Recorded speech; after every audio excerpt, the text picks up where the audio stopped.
plain on tablets, so that the herald may prove false. Though it lingered, wait for it. It will certainly come, and it will not delay. Shall we pray? Good health, and our brought us together to continue with this reset agenda. Father, we dedicate this morning and this day gathering into your hands. We pray that may your spirit brood over us. Your people will enjoy a time of your visitation. We pray that all that we are doing, Lord, we cannot do it without you. So, sovereign Lord, take your rightful seat in our midst. Guide us through this morning, today's program. And at the end of the program, Father, we'll run with the message that will reset our nation. That this nation will become an icon to the other nations in the world. Because you said that Ghana will be the eye of the nations. Ghana will spearhead and herald your coming, your second coming. May it come to pass. Even those, grant her the grace, the strength, the ability to moderate this program to an end. And when everything comes to a close, we'll be careful. I give Elder a warm round of applause. Elder, I'm not shy to say that message was for me. Lovely favor. The fifth session will chair with the panel is not easy.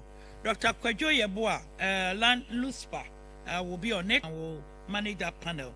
Then there will be a final panel. MFR Pearl will be moderating. Perry Anap, then Surveyor Emmanuel Kofi Kobold, Ghana Institution of Surveyors, and then my own in our cities. Human behavior on engineering is amazing recommendations. And then my chairman in the personal helper, and with me encouraging them very strongly, will be out of this room by 4:30. How does that sound? Is it something we can do? All in favor say aye. Aye. Okay, the ayes have it. The nays are nowhere to be found. Right. Now, quick recap, and then I'll allow this one quick, so that we can get the train back on the road. All right, so the first slide is highlights. This is very summarized because of the time. I hope you understand. Is that okay with you? Is that great? Okay, so there are the key highlights. The launch of the policy and the SLUM upgrading strategy, officially unveiled on behalf of His Excellency the President, the vision for an inclusive, integrated delivery across ministries, MMDAs, development partners, and also civil society, private sector, structure, and climate resilience.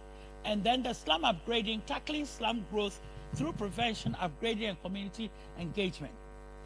Then we had a panel discussion 1, translating national policy to local action. We explored how MMDAs could operationalize the strategies, and then we identified the barriers. Including weak institutional coordination, limited fiscal space, capacity gaps, and we emphasized the importance of partnerships, public-private partnerships with CSOs, academia, and also young people, and all of those marginalized entities as enablers. And then we introduced the Ghana Urban Observatory as part of the monitoring agenda. So it's a tool for evidence-based tracking of urban policy outcomes, positioned to strengthen accountability, data-driven planning, and transparency. What were the emerging issues? The emerging issues included the following: that persistent fragmentation between national directives and local implementation had been a problem. There was a need for stronger interagency coordination and alignment of budgets with policy priorities. I think that came out very strongly yesterday. And then also upgrading, but the financing gaps remain critical. Then capacity development. We felt that MMDAs lacked the requisite technical and financial capacity to translate policy into practice. Therefore, we needed urgently to have training, resource mobilization, and institutional strengthening. We also saw partnerships and PPPs emerging. The private sector engagement is underutilized, and PPP. I think if you remember, Professor Gafaru's last words were in that area. Citizens monitoring tools, AMWA ended. Behavioral change, poor waste disposal, weak enforcement, undermining urban resilience, officials, planners, and community leaders. Strengthening PPP frameworks, incentivizing private sector investment in housing, sanitation, and energy transitions. I think Santiago mentioned that in passing as well. And then urban observatory rollout, institutionalizing it, which is why Dr. Aitio was talking about alignment and also integration with other sources. And then also citizen engagement, scaling up participatory tools, scorecards, community dialogues, etc., to embed social accountability. And behavioral change campaigns, pairing infrastructure investments with public education on waste management, compliance, and civic responsibility. So, ladies and gentlemen, this is what I heard, this is what I saw, and this is what I distilled. Is there anything left? I just want to get two submissions, and then we move rapidly on. Two submissions. Is it comprehensive? Kelly, the way you're looking at me, I'm okay. We thank God for that. Right. So gone. Thank you very much. Give me a warm round to proceed. Dr. Akest, where is he? Dr. Akest, you know I've loved you from your infancy. They've given you 25 minutes. I want to give you 15. Can we negotiate 15? Good, great. Right, so Dr. Akest is come to give us a presentation on urban planning and land use management. Yes, so I want to issue a disclaimer. I think I'd say Mommy said I work at the Kwame Nkrumah University of Science and Technology. Yes, I work with the land users. Take you through the topic that they gave me was improving spatial planning and land governance systems for sustainable urban growth. Presentation in the history of presentation. If you are happy, just give me a round of applause. Yeah, so this is a brief outline of my presentation. Yes, so we'll look at spatial planning.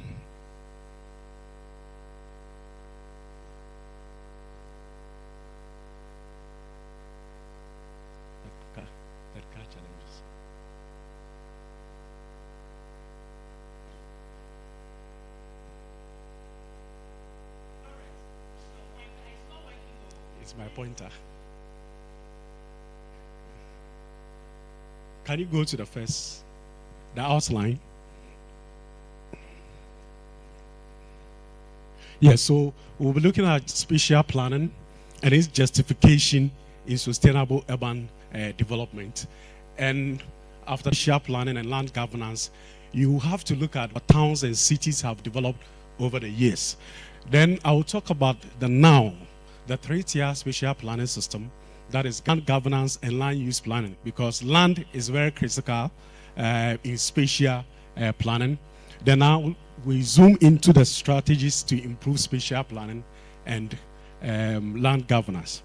So in the beginning, God created the heaven. God is the first spatial planner that we know, because in the beginning he said, let there be lights, and there was lights. Let the waters separate from. You need to plan wherever that you are. So God was telling us something. So God established a system for humans to also never too late. So free markets dictate distribution and production. And in the process, there's what we call market failure. And because markets fail, you need spatial planning to be able to correct introductory speech. I'm going to talk about two sources of market failure, which justifies the actions and inactions of humans enjoying this freedom affects ourselves and also others. So the external effects of the actions and inactions of human in negative or negative. So those external effects are what we know as externalities. Let me give you an example. So externalities can be positive and it can also be negative. People congregate in bigger settlements, a lot of networks, and they benefit from those interactions in space.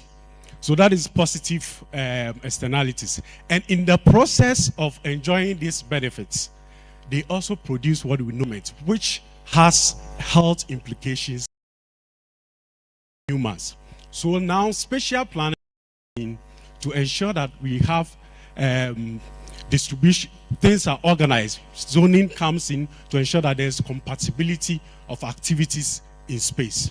The second source of market failure, which also justifies spatial planning, is the supply of public goods.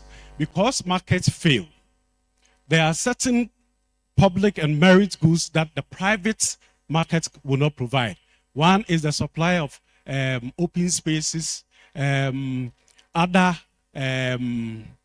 critical public goods, sustainable environments, social housing. All these are public goods that the private sector will not need to be able to organize these spaces. Were successful because they took spatial planning very serious. Kwame Nkrumah, we all say that Kwame Nkrumah is one of the successful presidents that Ghana has had. Why? Because Kwame Nkrumah developed a 7-year spatial plan to guide the development of Ghana. And it is as a result of that spatial plan that major infrastructure was put in existence. So now we look at a history of spatial planning, because that also defines who we are today. So what we know as spatial planning started in 1945. Please go ahead. What we know as spatial planning started in 1945 with the promulgation of the Town and Country Planning Ordinance by the colonial government at the time. And the colonial government at the time pursued an agenda, but behind that agenda was a different motive, because their focus was resource exploitation of Ghana.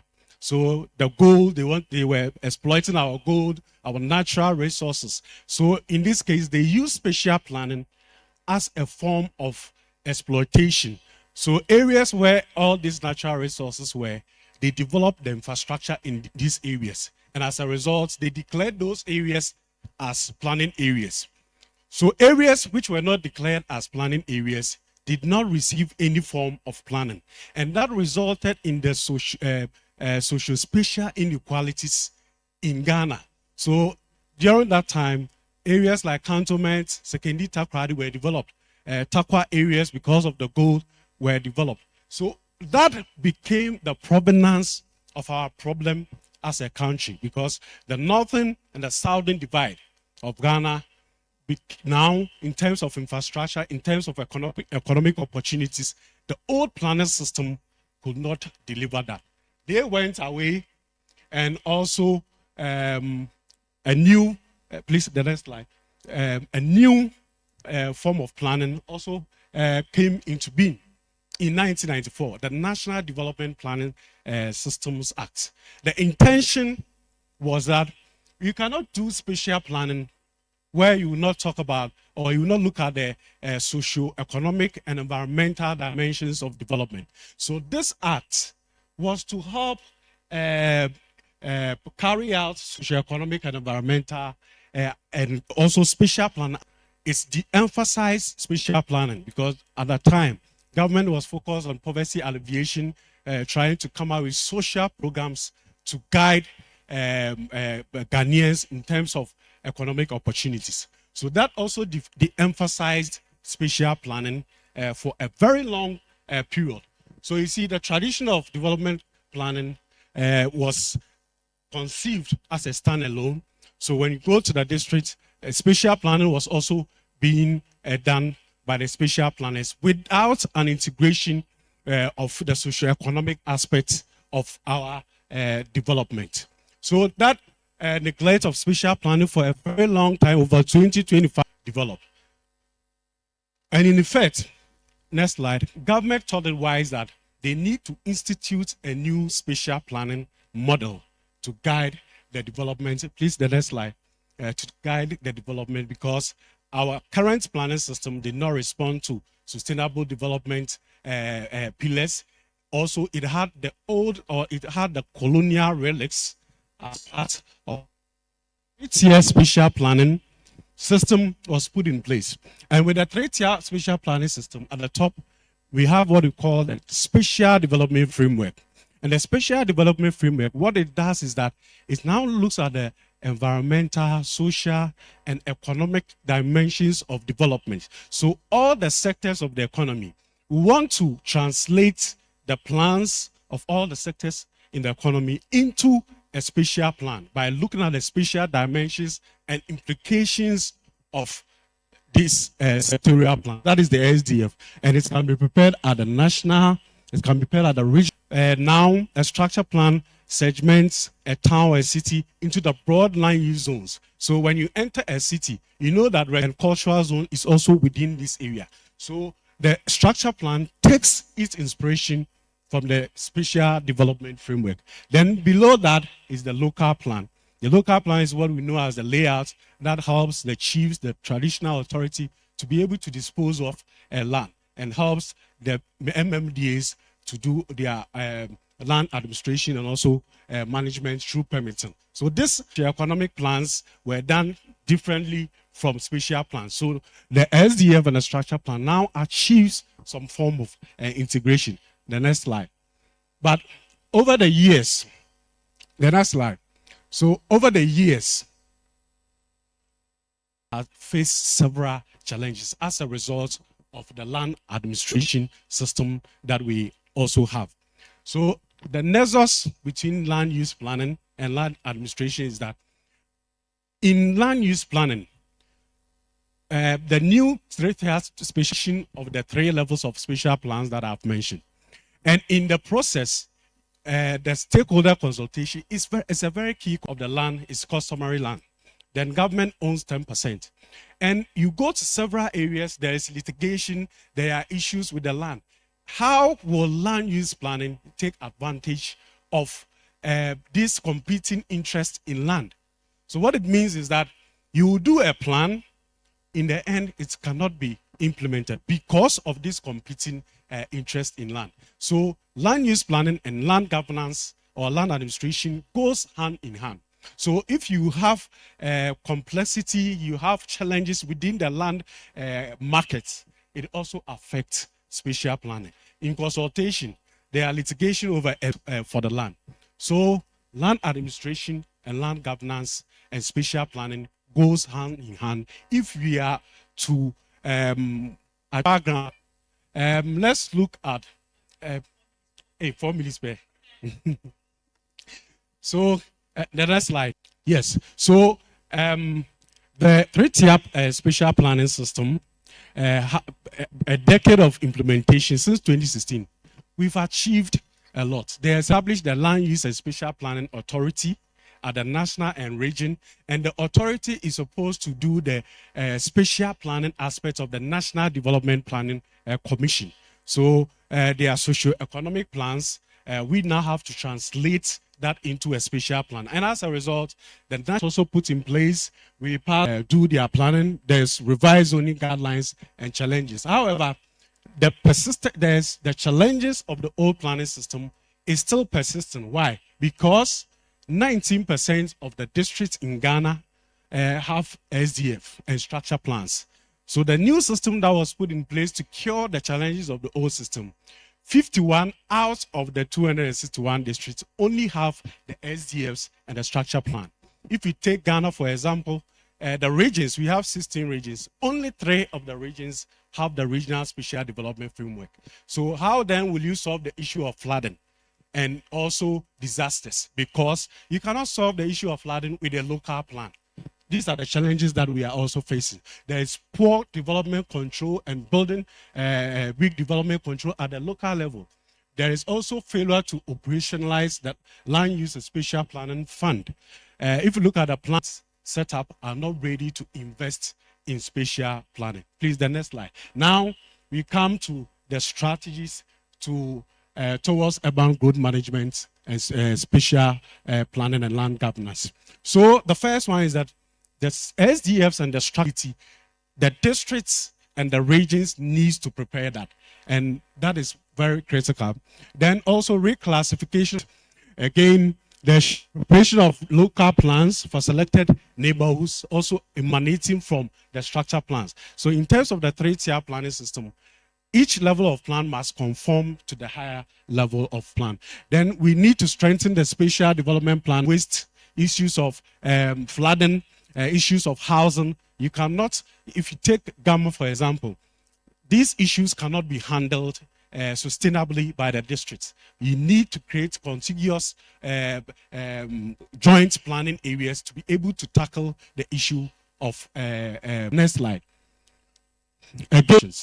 The law provides the establishment of the Planning and Building Inspectorate Directorate, and it's supposed to help in development control. When you go to the district assembly, they are not interested in development control. They take the permit fees, but they don't invest the permit fees in planning and development control areas or units within the districts, and also that will help in the development control of our towns and cities. And mostly the development control, that's the development control functions. So if the building inspectors, they don't have enough building inspectors, the district assembly can outsource that function to control. More people will be applying for permits, and it will also go back in.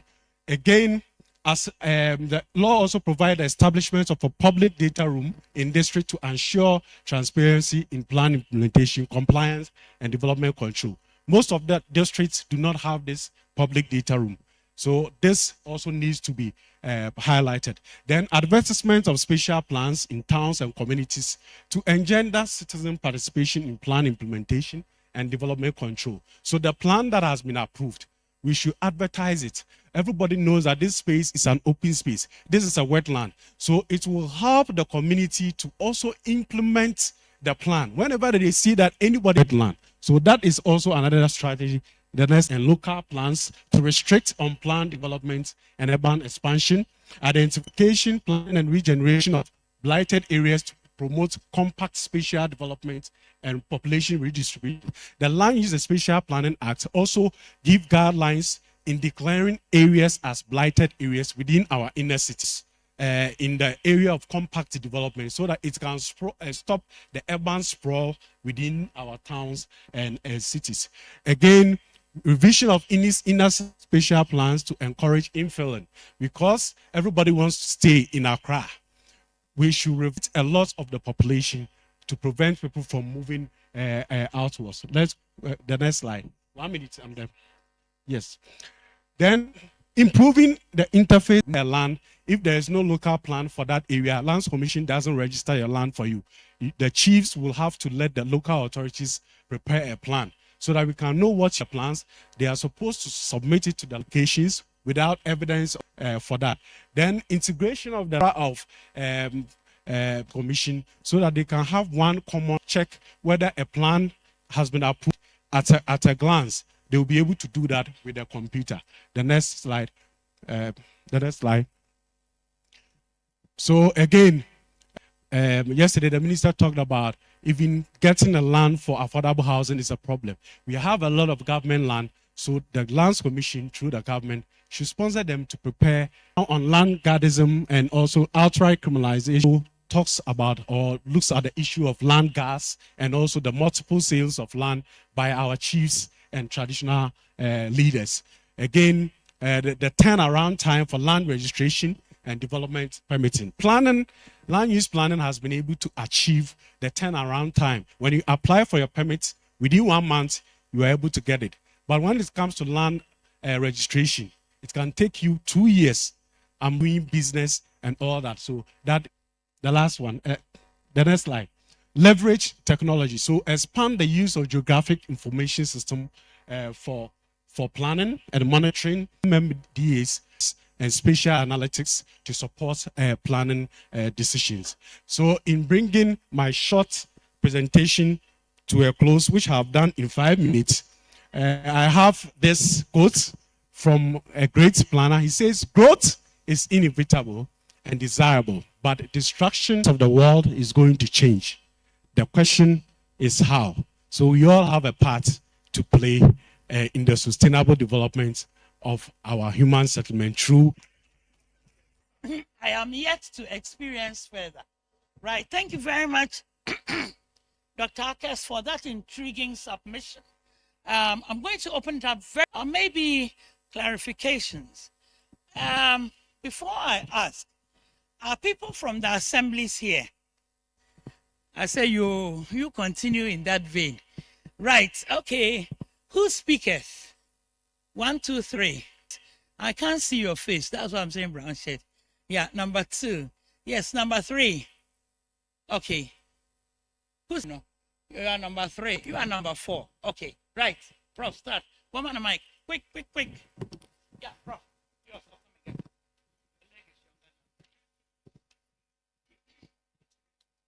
Thank you very much. Akes, a very good presentation. I have 2 questions.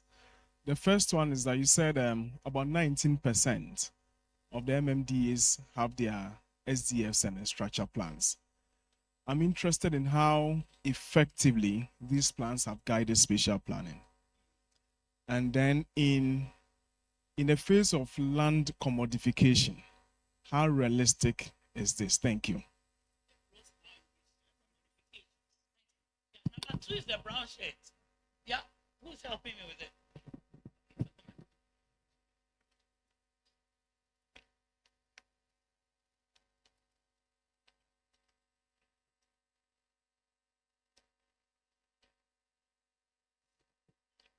Thank you very much, Jerry Amwafu. Doctor, thank you for TMA. Thank you for the presentation. I'm interested in one thing about outsourcing development control. I'm wondering how the law envisage such a development we can rely on. Thank you very much.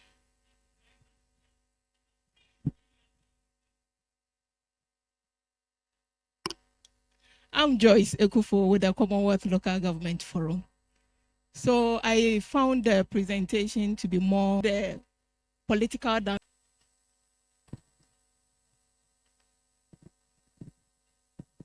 My name is Dan Adams, Director Parks and Gardens. I want to know how land infrastructure and services are organized across the country in order to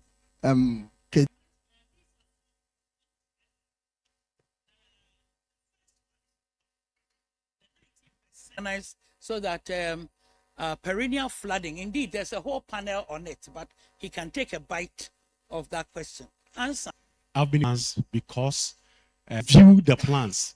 It's like less development plan systems act came into being. Yes. Those in the MTDP and the space, those in the MTDP and the spatial plan. So somebody wants to build spatial plan. So somebody wants to build an infrastructure. And let's look at a spatial plan. Where is it? So let's zone this area. So in effect, that is what happens. So the linkage. And now, if you look at the guidelines for MTDP, they are saying that your MTDP should feature, the SDF should be featured in the MTDP. And there was no guideline in the MTDP. And there was no guideline on how you can do that. Because the SDF is a strategic thing. Once you were able to determine that,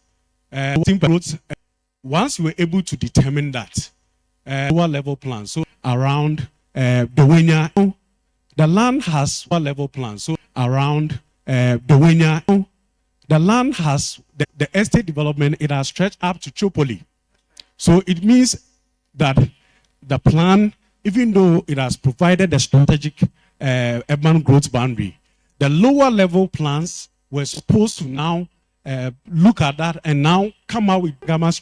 Most of the districts in Accra do not have a structure plan. most of the districts do not have a structure plan. So how can you be able to practicalize or operationalize the urban growth boundaries? You have but investing just 1 million in the preparation of plans and implementation of plans, you have to wait for. You have the task force when the development control. You have the task force when the development control functions. So into development control unit sense can be outsourced. When I was in STA, the assembly did it they outsourced development control. City waste, and it is my singular honor, my resource host of City Breakfast Show, and many. Thank you. We go straight. Or this. Can you occupy the seat in more cozy team? See? Oh, Mumba Musemane. Also very happy to have Planner Raymond Ohini Ofori, Deputy Director, Environment, Ministry of Environment, Science and Technology. Precede your name. So I'll start calling my journalist Bernard Avle, because everybody is something. We have Engineer Godfred Fifi Buedi Esquire. As for his titles precede and follow him. Surface Esquire, big man. And my mic is acting fine. Is it where my fingers are? Or is okay. Last but not least, we have Miss Doris Edem Agbevivi, Project Manager, Energy Transition and Green Infrastructure, AFD. Please put your hands together for you used to be at the Energy Commission, so maybe I'll call you Commissioner. I wanted to sit here, but it's not a problem.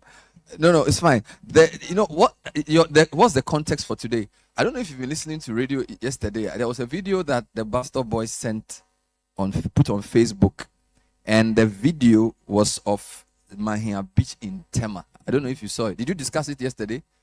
You didn't discuss it. Discussing national urban something.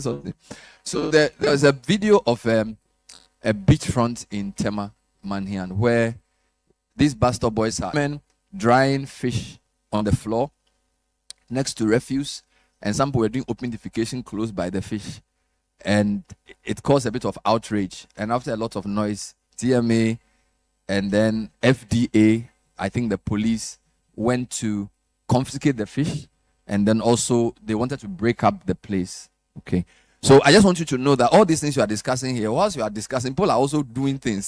So don't be excited that you are here, but also think that, and they are building in water. We know that the King's Business Demands Agency.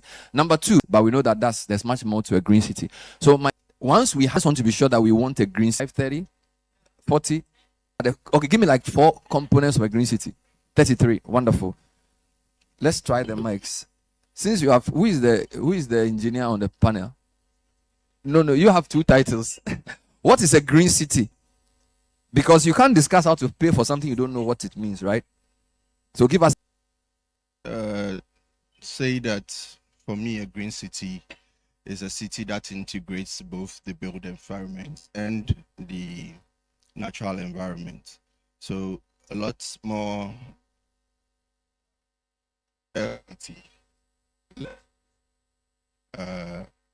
with much more mobility and movement. So mobility hazards in a safe, secure environment. And so, and also one that also is much more resilient to the triple planetary crisis. So we are talking about climate change, a city that, has a lot of its existing biodiversity, and a city, with less chemical waste and solid waste. If you were my lecturer, what you've given me, I can't. It's a big definition. Usually, I gleaned 4 things. So there's renewable energy in a green, proper waste management in a green city. You didn't mention green spaces, but there should be trees in a green city, which will give us like renewable energy, waste management, which is renewable and sustainable transport, and then abundant green spaces. Doris, does that work for a definition for a green city? Okay, second question. Is there a green city in Ghana? Based definition. Which city in Ghana is green based on your definition? Just one. Is Akosombo green? Is Ho green? Is Sunyani green based on the definition we've heard? I think we're still in the transition.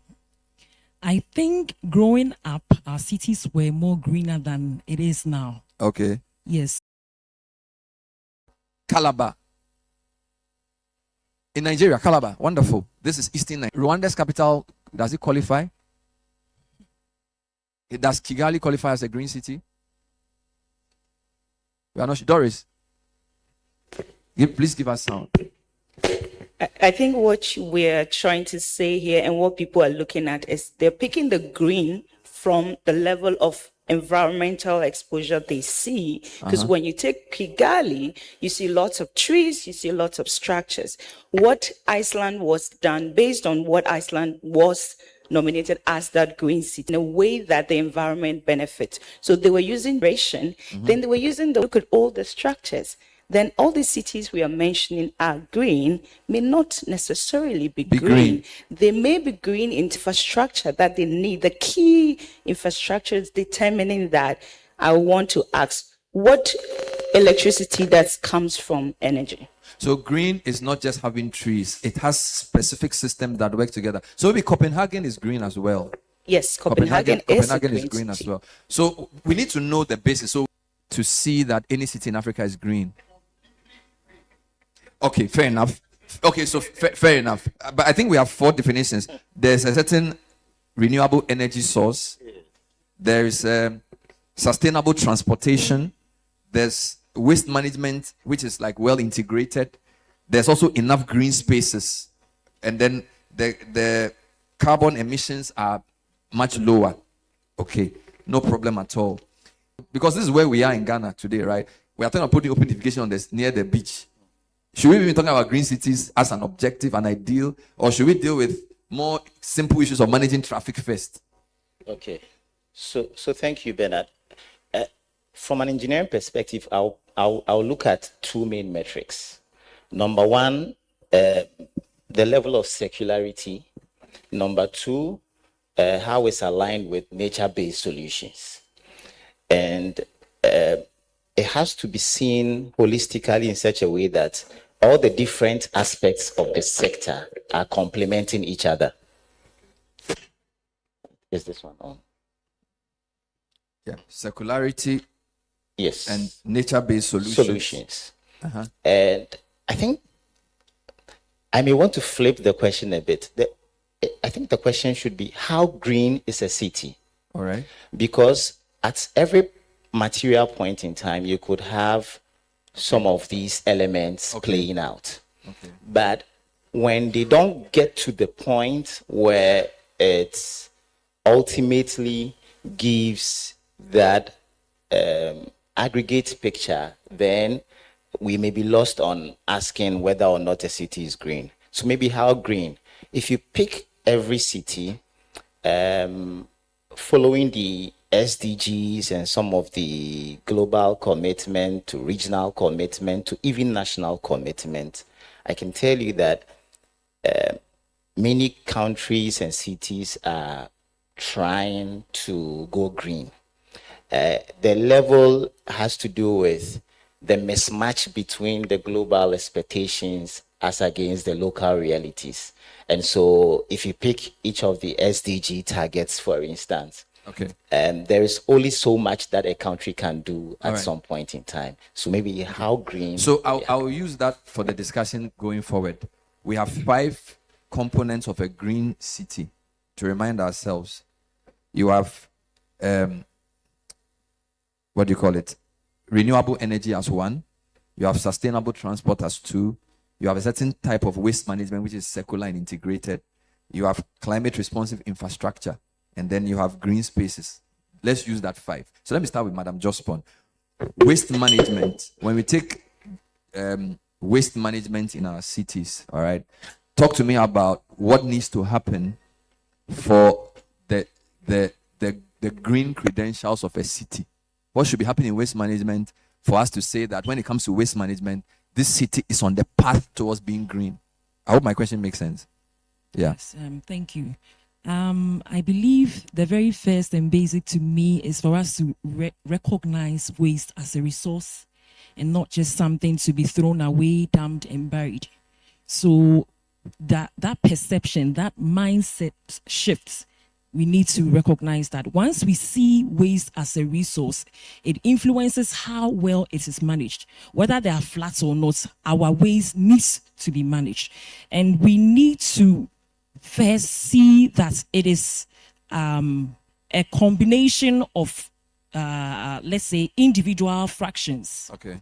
So the materials that is making up the waste, if we want to harness the value of the resource I'm talking about, we need to see segregation as something that we need to embrace. Segregation. So waste segregation is something that we need to champion so that we can, at the generation space, where the waste is being generated, we need to source, segregate, which will make the recovery more efficient. Then we need the material recovery facilities, the MRFs. So JustPon has a number of them across the country so that the waste that is coming in there is properly handled. So even though at the moment everything is put together, and so the waste that comes in is also mixed, everything is put together. After the segregation, we need effective collection. So we need to provide systems that will collect the segregated waste to the MRFs. And at the MRFs, we realize that there is composting, so recycling and composting plants. So the organics in our parts of the world, Ghana, our waste is much more of organics, about 60% of organics. Organics can be treated into organic compost. The organic waste, the bio waste the food and vegetable waste, we can obtain compost from it. Compost can go back into the environment as soil amendment to help agriculture boost food security. There is recycling of the recyclables, the plastics, the cardboard and paper can also go back into the So the things you are describing, what percentage of that is happening in our waste management in Ghana today? Or in Accra? Let's use Accra as a city. At the moment, the waste collection is very effective, but the recycling is low. That's what I'll say. So, the recycling is not so much because so our waste is not segregated at source. At all, yes. Is it segregated in transit? Or it's not as well? So I think the informal sector is doing this in a way because sometimes they take the PETs, some people put together the PETs and send them to this informal sector, but they are not so much. So that is when we need the local government to also equip this informal sector so that it can take up the recycling. To score green waste management in our urban cities in Ghana between 0 and 5. 0 means completely non-existence, 5 being excellent. Where would you place Accra? Because I'm coming from JustPon, now, say 7. No, forget our no. You have even missed the question. And forget our JustPon. 0 to 5. So you're 7, 0 to 5. How are you giving yourself 7? Because JustPon is doing so much now. It's not about JustPon. What percentage of our cities' waste would you say is sustainably managed? I think a lot of work still needs to be done. So maybe between 2 and 3. Out of 5. Yeah, maybe 20 out of 5. Okay. Maybe 3. Don't forget, this panel is about financing. But if we don't understand the problem of the 5 components, financing doesn't even emerge. So I'll come back to you with a financing question. Whether the low score is a financing issue. But let me come to climate smart infrastructure and the climate component of green cities. I think this is your area. Or I'm wrong. Well, I could. You can comment about that. I can comment about it. Yes. But I think for cities, it's much more in the space of the Ministry of Local Government. Okay. However, we complement, of course, between us and the Ministry of Finance. The Ministry of Finance, as you know, in 2024, launched the Green Taxonomy. Much more phase 1.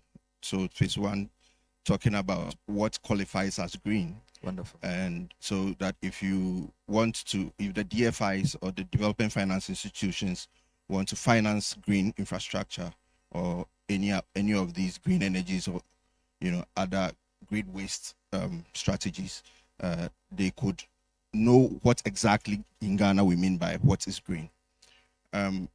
but then, of course, when Josport was speaking, she spoke about waste. And I think that the most complicated waste that we see in Ghana also is the waste that we see. She does speak about organic waste, but nobody does see a lot of organic waste. Is clothing and textile waste, but of course plastics mostly, and electronic waste. What we are doing in regards to that is setting up an extended producer responsibility mechanism. Manufacture this kind of waste takes up much more responsibility in the management of it, and that I would allow engineer to speak about it when it gets to his turn. But of course, there is no in fact, what we have enough frameworks and policies to deal with the green financing of things. There is the climate change policy, the NDC targets, the nationally determined contribution targets of 2021 to 2030. That speak and targets the kind of infrastructure that we need. Yeah. And use mine. That we need to focus on in order to build resilience for our country. And of course, we've had global climate funds, the Green Climate Fund, the Jeff, as well as other global financial institutions that have come and then spoken to these national determined contributions and then attempted with us to finance and build our resilience and mitigation measures. Thank you very much. You've jumped into the financing question. I wanted to establish the basis for the green conversation before I got to finance, but no problem. You've dealt with that. You've already set a question for the engineer.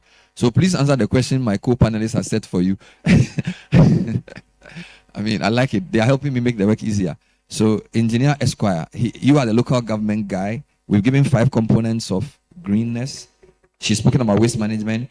He is speaking generally around some of the financing mechanisms and environmental issues. But there's also transportation, which is a component of green. There's renewable energy simpliciter.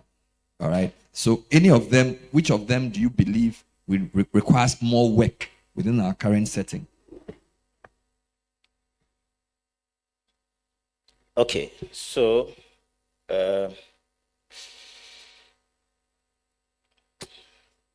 if you watch the policy by the Ministry of Energy that was launched sometime last 2 years, I'm sorry, I forgot the name of the policy, but it has to do with energy transition. National Energy Transition Framework. In there, it recognizes the different sectors and how Ghana can move to national energy transition within a certain framework. All right. And in identifying the various sectors, energy is in there, transport is in there, waste is also in there. However, if you look at the level of investment as against the benefit or the outcomes, given any dollar of investment, you could see that it will take you a lot less to invest in waste management to get higher yields or returns than to do same for, say, the petroleum sector.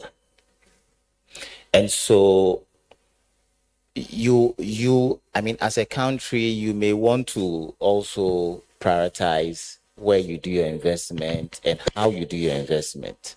So that is one aspect of it.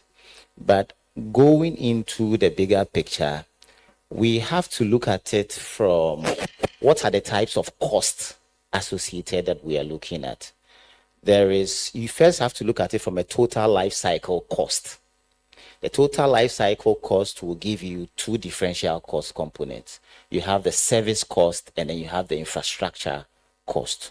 The infrastructure cost will deal with the investment of the infrastructure, the OPEX as against the replacement cost, and I mean the others. But when you come to the service charge, which oftentimes is recurring in nature, then you begin to plug all this into the life cycle cost. Now, with the life cycle cost, we are struggling here in this country because we are having to absorb all the costs at the national level. All right. And let me explain this. In other countries where you have an extended producer responsibility in place, the extended producer responsibility in simple terms is transferring the responsibility to the manufacturer or the producer, whoever places that product on the market, to be responsible for the life cycle of that product. And so, Bernard, if CTFM is the producer of this glass, this water in this glass bottle, then the extended producer responsibility would have a certain cost component attached to the cost of this, so that once this comes to the market, that additional cost would take care of the life cycle of the glass after the water has been consumed by the consumer. Because we don't have that, we are having to shift this burden to the citizen and also to public budgets.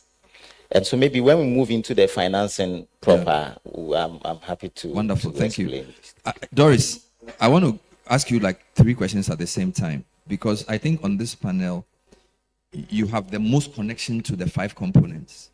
For those who don't know, Doris is currently the project manager for energy transition and green infrastructure for Ghana, Liberia for AFD. So she's a development partner. Prior to this, she was in charge of Ghana's Drive Electric project at the Energy Commission. And she's also a climate fellow at Yale. So basically, almost all the components of this are your area. Okay. So what I want you to do first is, based on the 5 things we've agreed on, where are we? Even if we use Accra, right? In waste management, renewable energy, sustainable transport, green infrastructure. If you assess us from a development partner perspective, where are we? And then you also tell me about which component of that gap is a finance issue. Because not everything that money solves. You understand? Even though we are discussing finance, I'm asking you 2 questions at once. So please take it. So from the 5 components, I will pick 3 as my top 3 just to align for the city of Accra. The first will be, of course, energy, transport, and then waste. Because when you take these 3 components, once we are able to have a lineup of these 3 components, we can pick one city to be able to green in a very, very quick way. I think the government is trying to build a green city somewhere. Project is ongoing, and maybe that will be a replica of a green city. But the reason why I'm saying this is when you take our waste management, you ask from 0 to 5. I will put it at 1, not even 2. The reason is this: collecting waste is not even done anything at all. When we collect waste and we dump at a particular place, we haven't done anything. We haven't segregated the waste. If you don't even segregate waste, how are you then going to transform the waste? We have segregation issues before transformation. Yes, there are people who are collecting waste. There are teams, Just Spawn, there are other smaller people that are collecting waste, but they are all collecting waste.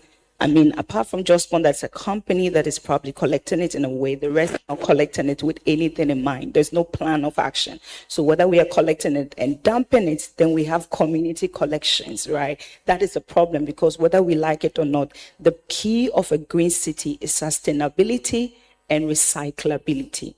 That the city on its own will be able to generate its electricity through a means that is renewable, that will come back to it, is where renewable energy is coming from. It's not that we're saying everybody should use solar or do this. It's about the renewability of that produce that you are doing.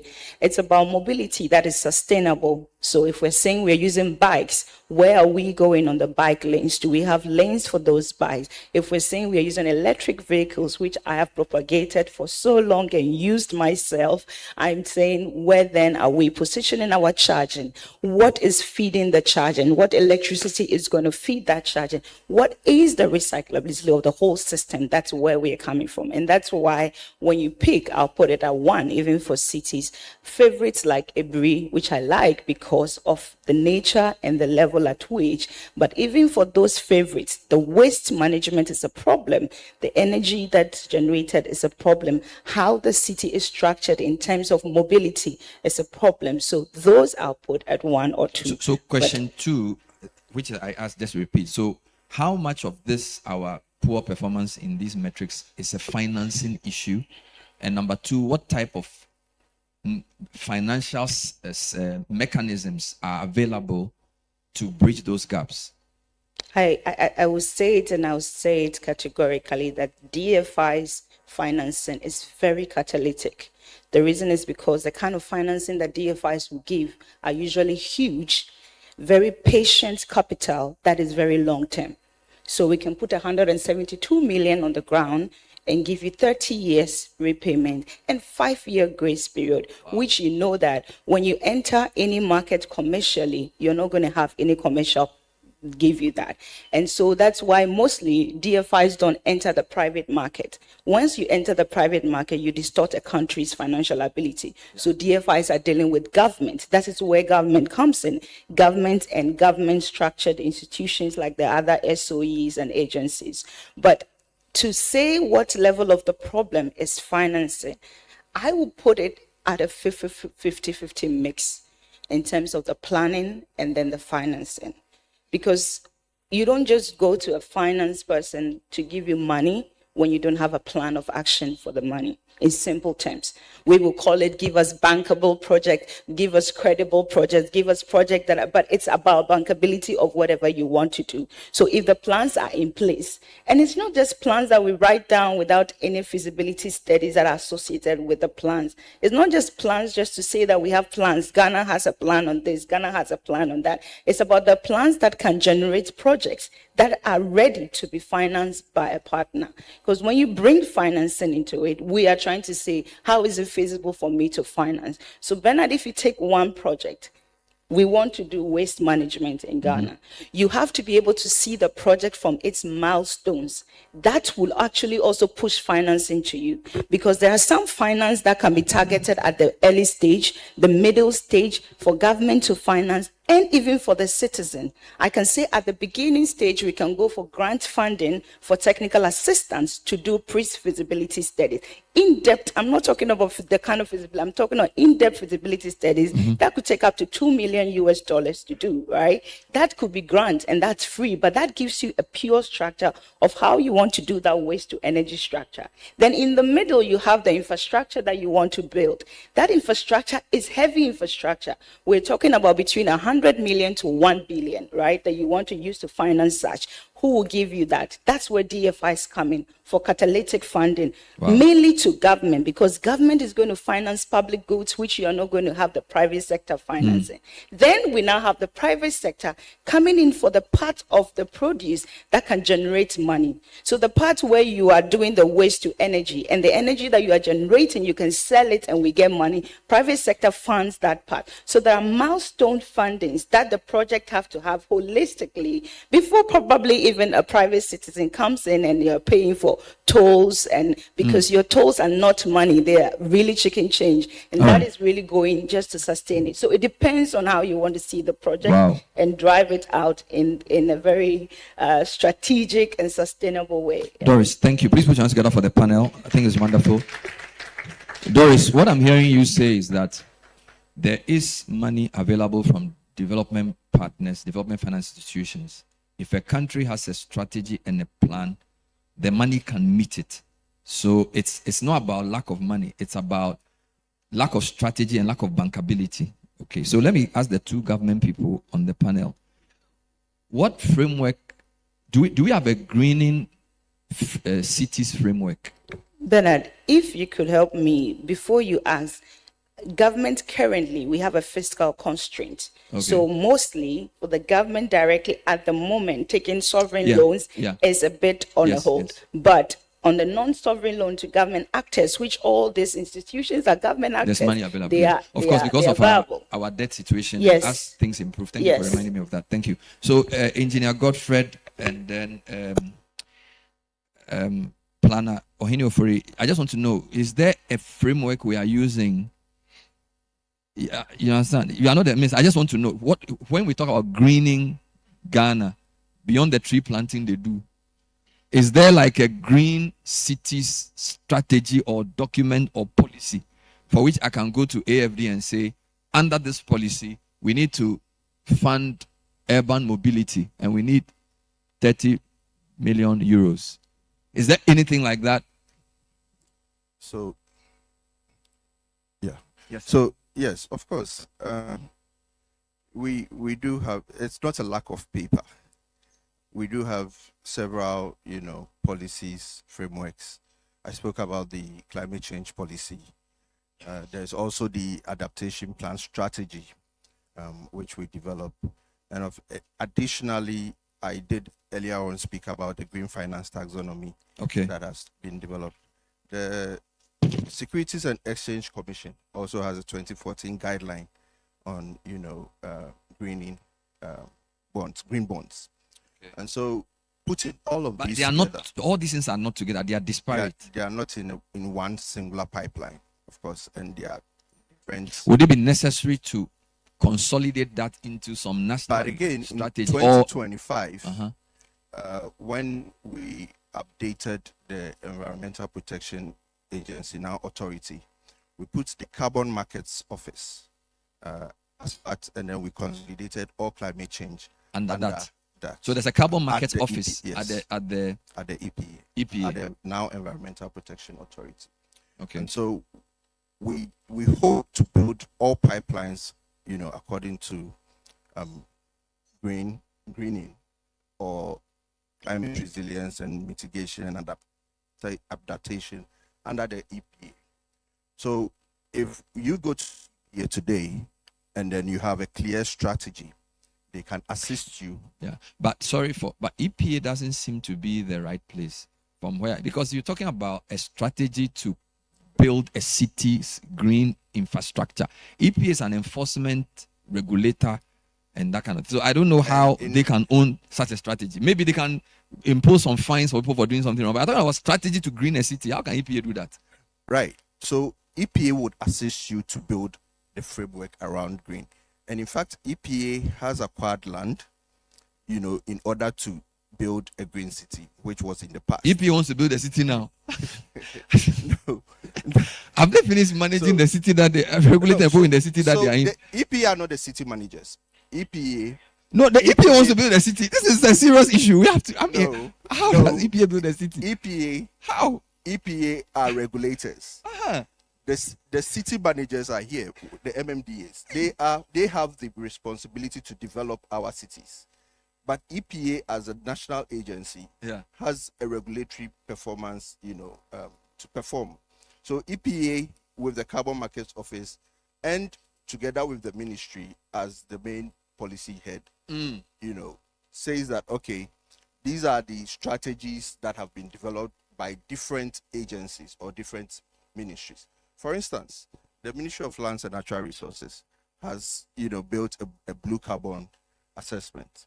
And that assessment is to take advantage of how we, recognize our marine and wetland environments. Sorry, there's a lot of time. Last question to the panel. Okay. The thing that we launched yesterday, you launched two things: the National Urban Policy and then the. Is there a green component of that document? Is there a green? And whilst we do that, we welcome the minister back. Let's applaud the minister, Ahmed Ibrahim. Thank you. Minister, welcome back. We are discussing green financing, building green cities. And then the panel has told us there are 5 components of a green city: sustainable transport, renewable energy, circular waste management, climate smart infrastructure, and green spaces. That's what they told us. Yes. How do you say city in tree? Whatever. But the main question we are asking is whether the 2 documents we launched yesterday contemplate the need for a green city.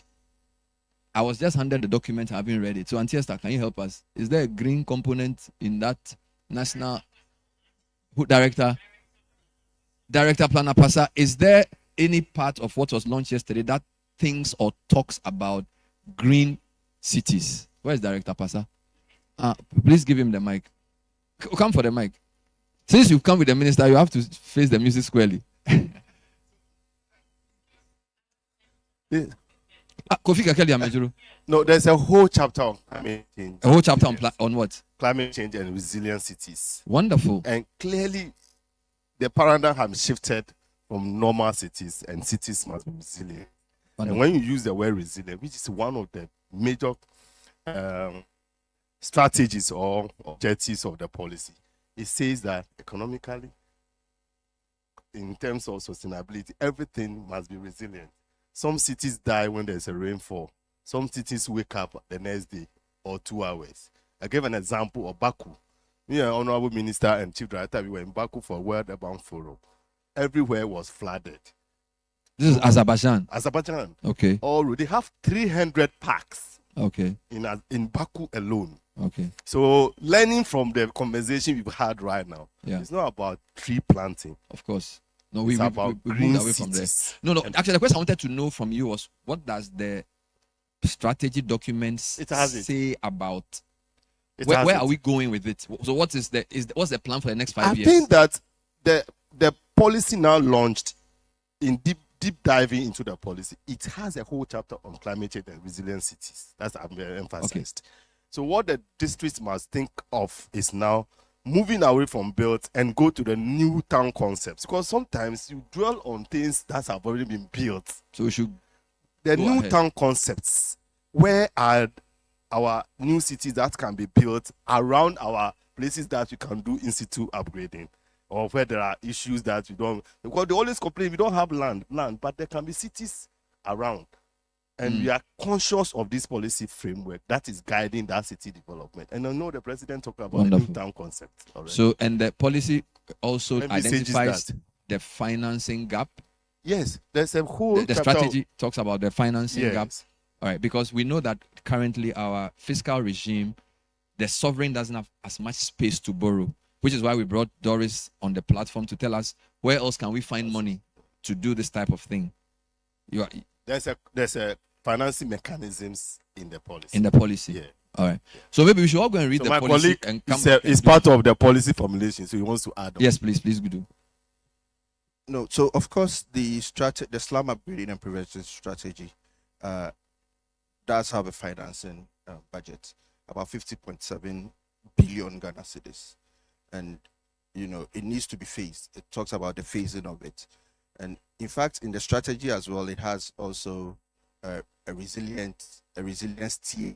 So for a planner at the assembly, if you want to know how to upgrade or prevent slums from developing in your area or city, you take each tier and then plan up what it is. So the strategy has a clear guidelines on how to approach the resilience according to cities. So let me summarize the 3 things I've heard, and I'll hand over to Auntie Esther if she has any questions. So I've learned that a green city should have at least 5 components. I've repeated it ad nauseum: sustainable transport, renewable energy, circular waste management, green spaces, climate resilient infrastructure. We learned it on the panel. Number 2, our national urban policy and strategy contemplates green cities. And there's a whole chapter on it, as we've been told by Planner Pasa.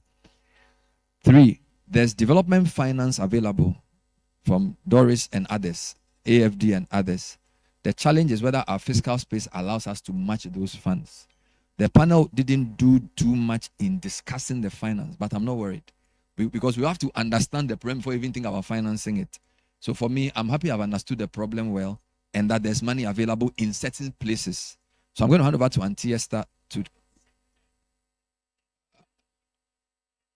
No. You said that you said there's even 170 million, 30 years, 5-year grace period, which is possibly available from development finance. 30 years. Give her the mic. You said it. Oh, yes. We will bring it. Yes. Give her the mic, La. Yeah.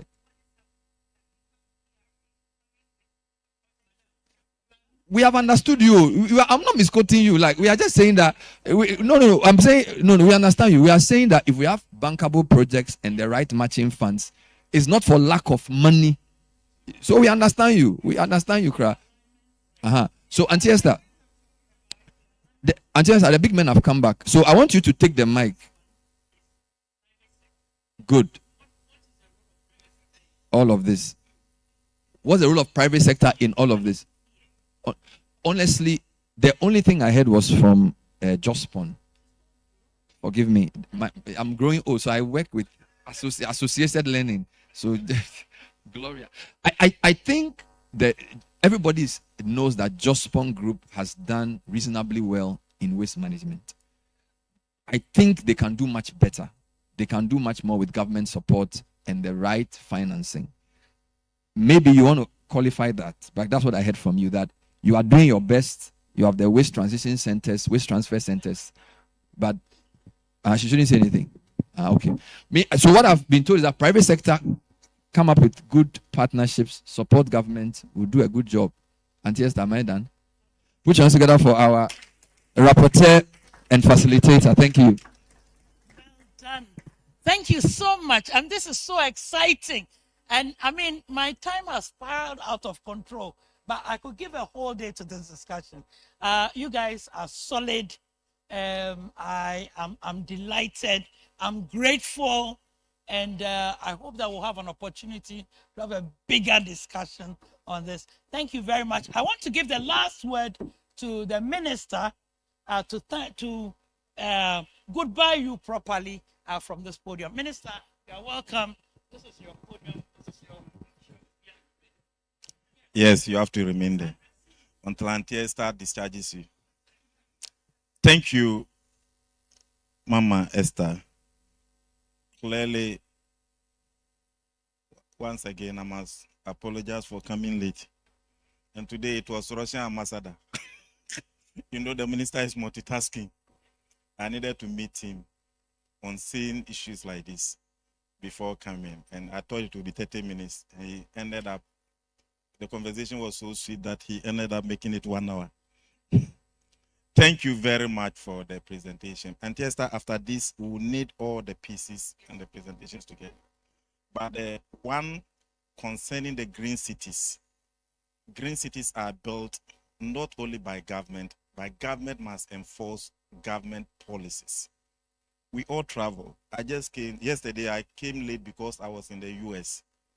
And somebody told me that these trees you are all seeing were just within the last 20 years. And there was a concerted effort to make sure that they green everywhere. And when you go there, you love it. But back to Ghana, from where I come from, in Bono Ahafo, Sunyani used to be the most greener and planned city. That is where it was state land. Along the line, when government reversed part of the land to the chiefs, you could see the difference between the land controlled by the chiefs and the portion that was controlled by the state. That's the one for Lands Commission. And almost all the green trees, Victoria Park, all of them, the trees have all been cut. And now the city is not as resilient as it used to be. Then secondly, there was a concerted effort to make sure that markets were built so that people will not convert their houses into shops. But now people think it's my own house. They convert it into shop, they do extension, and before you realize, they've extended it to the streets. So these are issues that are going to be carried up. And the president, having been a former assembly member, understands this concept. He himself says that, yes, we may not be able to green the already existing city, but some of the facilities must be built in new cities. That's the new city concept. And the new city concept, resilient cities are concept driven. The government must provide the infrastructure. And that is why after launching this, we need to engage colleagues, ministers on certain critical things. Roads, infrastructure are very important. And wherever you go elsewhere, you see that along the edges of the roads, trees are planted. We used to have it in Ghana, but all these are gone. So these are things that we are revisiting. Well, we've seen the actions and non-actions and the repercussions. Yesterday, I was telling my chief director that, hey, director, it rained from 2 a.m. to almost 5 or 6, but we are not seeing flood. Why? Simply because when we were taken by the water the last time, this one, everybody is up and doing. We've been working and we are not done with the working. Some of the gutters are desilted. It's only in Ghana where non-engineers are constructing gunners in the city centers, covered in the city centers. No plan for climate change, no plan for trees, no plan for this. And siltation all happens and all of them are filled up. This document will take care of this. It cannot be done by only city authorities. And that is why yesterday the presentation, that's why I'm asking for this. There was a call for coordinated and relationship of interministerial coordination. So some of this, it is not a document that is going to, you go to a district assembly and say, oh, assembly, this is the document, it's only local government. It's not only local government document. And that's why the Minister for Western Housing was here yesterday. Transport was also supposed to come. Transport, finance may say, oh, transport is not my work. And if transport doesn't, the city is not planned well, and transport minister has not done his work, lorry fares will go up. It will affect inflation. How will you do your work as a finance minister? So there must be interministerial relationship and coordination. Then it comes to planning. If the city authorities are not able to plan well, and that is why when the drift machines came, we were thinking that the next step was to decentralize the road, the urban roads and the road funds, to make sure that at least before houses will be built, the drip machines will be used, new roads will be constructed, utility lines will be buried. Cities will do this plan area, even though the land is for you, the chief. But you cannot go and put a structure without reverting to us. So these are some of the strategies that after launching this, together with the IMCC, which is chaired by the president, and there is also a national decentralization policy, the policy framework. So this one is launched. The national decentralization policy framework will also be launched. And when all those things are launched, there will be a radical approach to some of those issues. If we want to go the way we are going, we'll keep on doing firefighting, quenching fire. Meanwhile, if you had prevented fire, when the flood took us, we went to our contingency fund to go and take 350 million. We realized it was not enough. Meanwhile, maybe we could have used 150 million to do the silting before the rain set in. So these are some of the issues that we are talking of that we will be doing. It is not going to just be Minister for Local Government or city authorities, DCs. When the calls come, the DCs are those who are hot. But this document and the things you are seeing, can you use DACF alone to do it? No. The work the DCs are doing now, some of them is not their work. Urban rules, they don't do their work. It's the DCs who are using the little money you are giving them to go and do urban rules work. But Ghanaians don't know the differences between the rules definition, what DCs should do, what urban rules should do, what roads and highways should do, what sanitation should do. They don't know. And that's why our brothers are suffering. So the city you want to see green, it may sound, you go to Kwame Nkrumah Circle, how will you turn it green? And I know that's why you were pushing us. Oh, there's a plan for that. That's why you use the word resilient. Sometimes you must be a bit, you must be a bit accommodating, but you must be a bit cautious. We are not talking totally of this, but there are some areas where people were not supposed to erect containers, and containerization of the old city is also problematic. And I think if you want to enforce the law, there are certain areas that even within the existing city, we can turn certain buffers green. It is assemblies and DCEs who always demarcate the buffers for the containers to be erected. So after this, when the National Decentralization Policy Framework is also going to be launched, there will be a total sensitization and education on that. The buffers exist to provide shade and windbreaks for the community. And when you think that you give permit for containers to be erected on the buffers of the roadside, what are you calling for? So there's one done. Thank you very much, Auntie Esther, for the opportunity. But I think there will be a way out. I came with my chief director, the dean of all chief directors, who was the acting minister yesterday.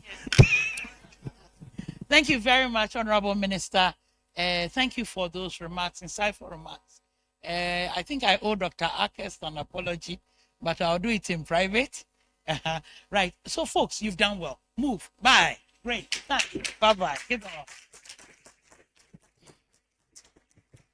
off. People, we welcome the minister and his entourage. But what I've done to you is that I've sacrificed your tea break so that we could have a bit of discussion. I added your tea break to this. So what I need you to do is 5 minutes. Dash out. Grab your tea. Dash in. And sit. When you come, Professor Amponsa will be ready to take us to the next level. Thank you so much for coming. 5 minutes, eh? Who is marking the time? 5 minutes. 5 minutes. 5 minutes. Let's be strict. Let's be strict. 5 minutes. 5 minutes. For friend then. Mr. Pastor. Mr. Pastor, 5 minutes, so I beg you.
million. So 250,000. And reading the document, you see that it's business as usual. The irony is that expression business as usual, given the fact expression business as usual, given the fact Ghanaians reside in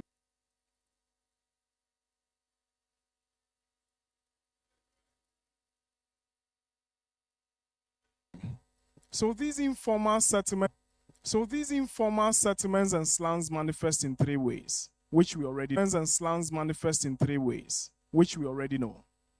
The first is the inner city slums. Yesterday we heard from Dr. Kekeli, the inner city slums with examples from Accra. We have the parent communities. Okay. We say that the resulting effects are four main areas. Physical vulnerability, and that is the poor housing conditions that we all see. We have the environmental vulnerability. The least said about this, the better. Then the legal and economic vulnerability, insecure tenure, and the last but not least is the infrastructural vulnerability, inadequate access to basic services, including the municipal facilities. Next slide, please. Okay, so having set the context, I dived into the policy. And then yesterday we heard that the policy comes up with an overarching goal, and then has 8 strategic objectives, and then 138 targeted activities. So this is the first sip. So please go back. One slide. Yes, good. So I looked at the 8 objectives, and I realized that based on the topic I've been given, advancing affordable housing and social housing will be the focus. And then specifically, when you look at strategy number 6.2, increase access to quality new housing opportunities in slums and informal settlements, that addresses it directly. We also have increased access to low-income rental housing. We have improved administrative procedures.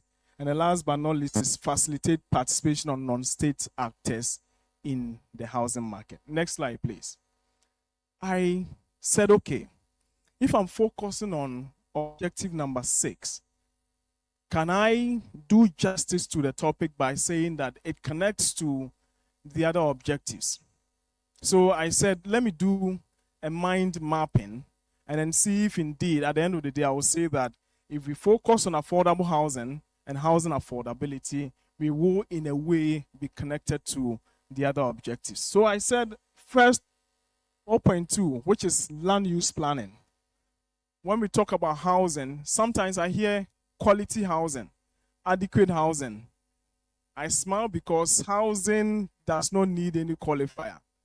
It is something that meets all the other requirements. So if you don't have, then it's not housing. So I said, if we have housing, especially for the underprivileged, the unhoused, it's likely to lead to housing needs serviced, well planned, and that can connect to land use planning. If I do same to climate resilience, one key in product, supporting climate resilience, urban economy. When you review the Ghana housing policy, one of the cardinal conditions is that we are supposed to use housing to promote financing. Housing finance mobilize capital. And very soon we'll be discussing the land value capture. And then safety and security. Without safety and security, housing is inadequate. And then infrastructure and services. Without the services, without infrastructure, we won't define housing to be complete. Next slide, please. So I went decentralized. In other words, modernize bureaucracy. This is my own expression. Modernizing democracy is they want to improve the administrative setting so that housing can easily be delivered. They want to cut the red tape. Dr. Akes said that within a month, permits can be secured, but the land registration is what matters. And 3 key implementation themes emerge from the objective, the strategies, and then the activities, and they are land value capture, rental housing, and land readjustments and pooling. In fact, these are not my words. When you read the policy document, the policy intends to operationalize these. And so I picked the land value capture, I picked rental housing and land readjustment and pooling, and then draw lessons from other places, how these have been implemented and whether they have been effective or not. Next slide. So when I got here, I was asking myself, before 1992, many parts of northern Ghana had vested land. We introduced a constitution and we returned the land back to the original owners. Why did we do that? Maybe I'm not the one to answer the question, it's rhetorical. In the city of Amsterdam, because land has been nationalized, the city authority determines the direction of growth of the city. And then it gives out land to the housing cooperative to build. And in building, they say this number of units is what we are expecting. 30% should be inclusionary housing. 30% should be for middle income earners. And the last percentage will be for high income earners. So we say they cross-subsidize. We have been discussing financing. They cross-subsidize. So they are not taking the money from anywhere. The money that they will make from renting the units to high income earners, or from selling the units to high income earners, will be used to cross-subsidize the low rent to low income earners. So two things emerge. The first one is that it's a sustainable means of financing. And the second is that we don't promote any segregation where somebody should live in Nima and somebody should live in East Legon. The only difference is that in the structure, where the low-income earner lives, the unit is smaller. Where the high-income earner lives, the unit is higher. And from a social policy point of view, you will see that some people will even be seen as mentors for the poor or the low-income earners. And at the end of the day, they promote very good inclusion. Unfortunately, we haven't done that much. So I was asking myself, could we have maintained these vested lands and then use this approach? Is it late? Doc is saying it's late, but we still have some public lands. Unfortunately, these public lands are still given out. Sorry, I'm the one who can say this.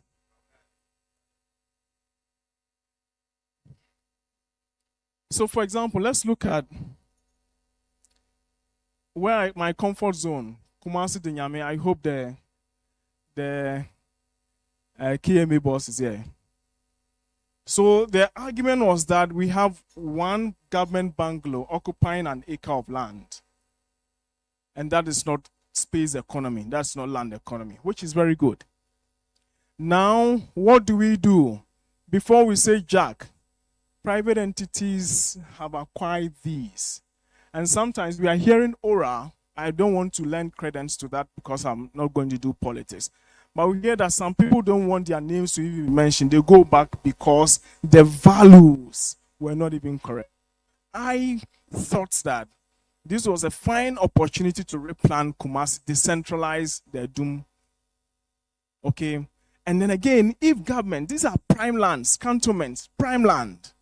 If it's owned by government, they say that, okay, I have this parcel, it's going for this amount, but I'm giving it to you. That's my contribution to you building a social housing. And with this social housing, make sure that this percentage goes here. Or even if the money is supposed to be paid back to the government in terms of rent, we can say that that is profit sharing arrangement. Whatever we make can then be used for this affordable housing we talk about. Where do we have the affordable housing projects? They start as affordable and then they end as expensive. Next, please. These are all examples of the buildings that have been built out of the social housing scheme. Let's go. This is still Amsterdam. This is Singapore. Yes. This is Singapore. The reason I brought Singapore is that we are told that we have the same history. We are told. I don't want to say it's true, but we are told that we have the same history. But within a matter of 60 years, they have become a first world country. And then we now say is it upper, lower, middle income country? Yes, we can get there.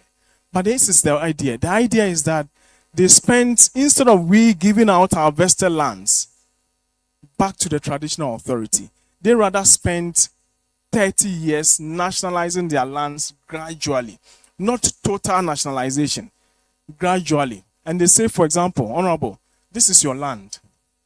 It cost 50,000 Ghana cedis. I'll pay you 20,000 Ghana cedis. The 30,000 Ghana cedis you are foregoing is your contribution to supporting this welfare society we want to build.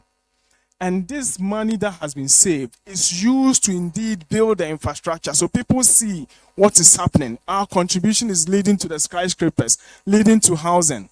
Then they gladly supported it.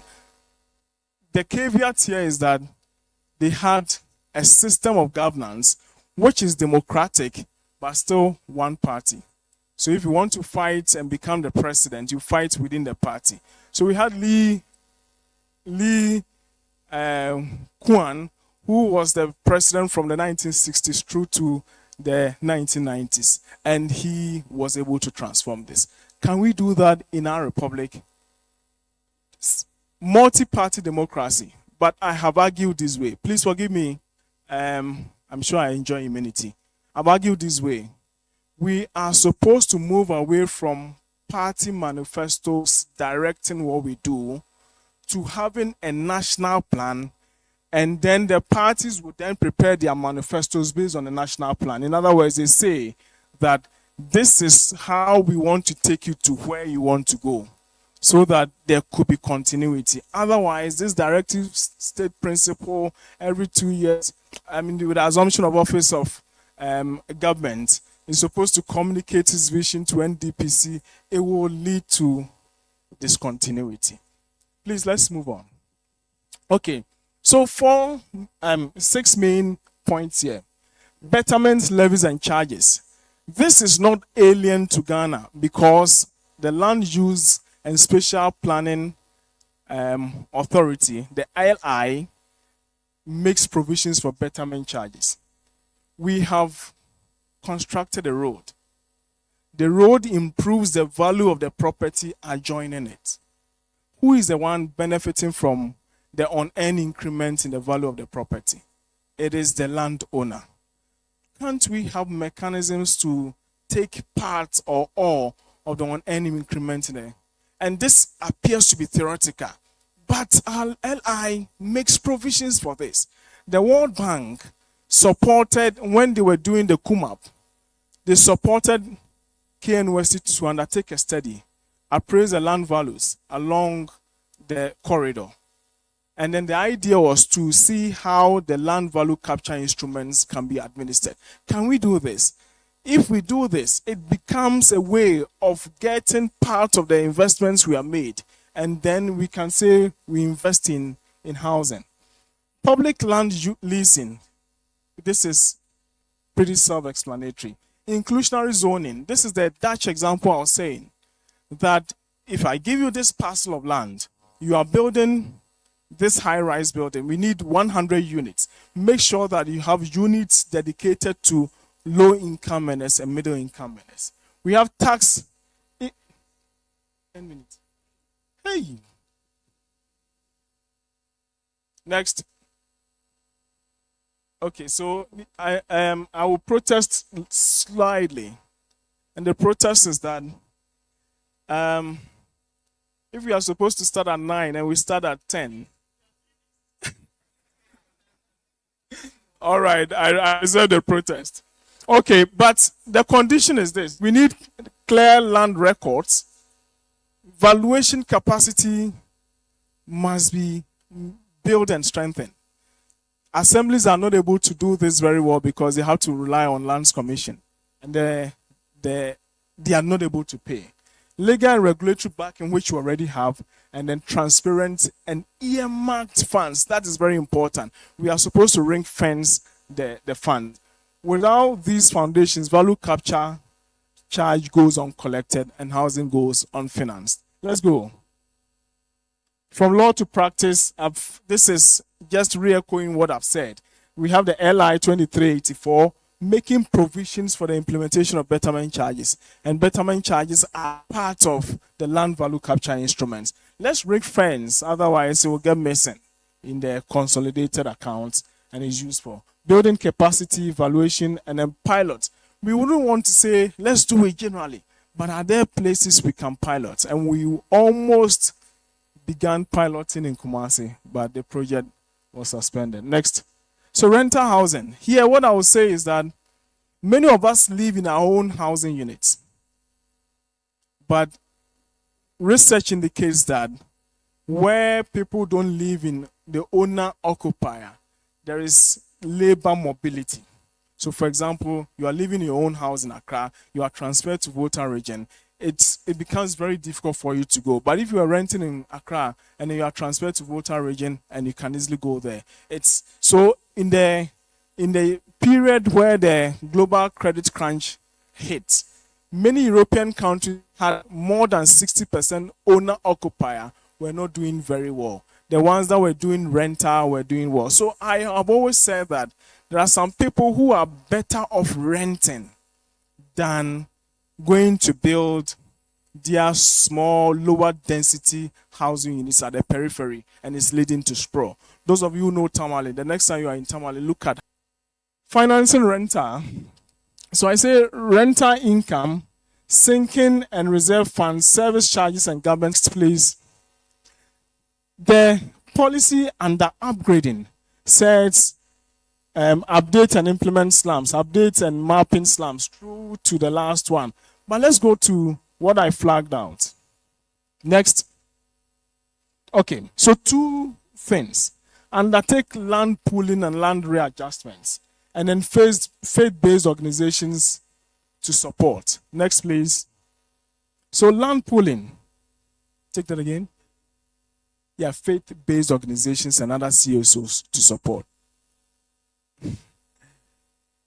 And this is derived from the existing policy. So land pooling essentially in areas that the land ownership is fragmented among several families, making planning becomes very difficult. So there is evidence across the globe that these families come together and say, this is the land we have given. And then it is planned, the land planned, and then services provided. But they are not given the same land sizes they had. The states that did the planning will take, let's say, 50%, and the other 50% will revert to them. The 50% that the state has had becomes a way of financing some of these infrastructure. The faith-based and social mobilization. Farouk is here. Farouk led the Ghana Federation of the Urban Poor some time back in Tulaku Ashaman, and they were able to come together to improve. Of course, they solicited assistance from SLUM Development International to improve. So, Farouk, I will let you take it and explain it more because you did it. It's not me. Let's go on, please. This is the explanation, but because I have now 1 minute, it is just explaining the fragmented plots, pulling together, and then returning the plots planned, and then we go. Let's go on. Why this is important? No forced eviction, as Kekeli said. Self-financing. This is critically important because if we are not able to self-finance, we will always run to the World Bank, and then the World Bank. Next. No, I want to go to the reflections. 1 minute, reflections. Farouk, so Gafu is here. Go to the slide on reflections. Okay. So I do this in 1 minute. Let's go next. Land value capture can be implemented in Ghana. It can be done on piecemeal basis. Land pooling and readjustments. I'm familiar with some parts of northern Ghana. I think we can start implementing this. And then Greater Tamale is the fastest growing city in Ghana. Pension and Social Security funds, we did that some time ago. Now, SNIT is rather going into high-end structures. Maybe we can revisit this. Next, private partnerships, donor development funding, and rental income. Next, community savings groups. This is at the micro scale, not bigger scale. Land and labor contributions, community-led data and voice. This is lending credence to the importance of community in doing this. Next, please. Let's go. I would say that from deficit to delivery, if the 1.8 million housing deficit as of 2021 is projected to rise to 2.3 million, then Ghana already holds the tools: land, financing, and community. The task now is to connect these. Thank you.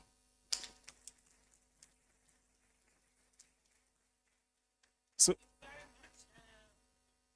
do apologize for the direct and indirect pressures I've been putting on you.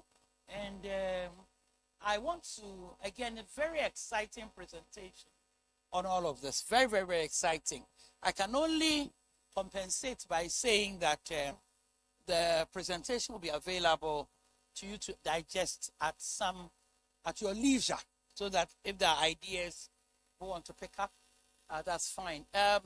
He kept invoking the name of Farouk, People's Dialogue, and also Farouk. Farouk, please get up and wave so that people can have a conversation with you during the break. I mean, he's been in this business a long time. Yes, indeed. Right, so I'm going to take just a couple of interventions because I'm managing my time. So couple. Feedback, Bernie. I see a man. I'm old, so I can't see your face. So you are number one. I see Dr. Akest, who is going to keep his submission under 30 seconds. And then I see Kojo, Doctor. Yes, you too. You do well. Senior Moja. There we go. Go. Quick.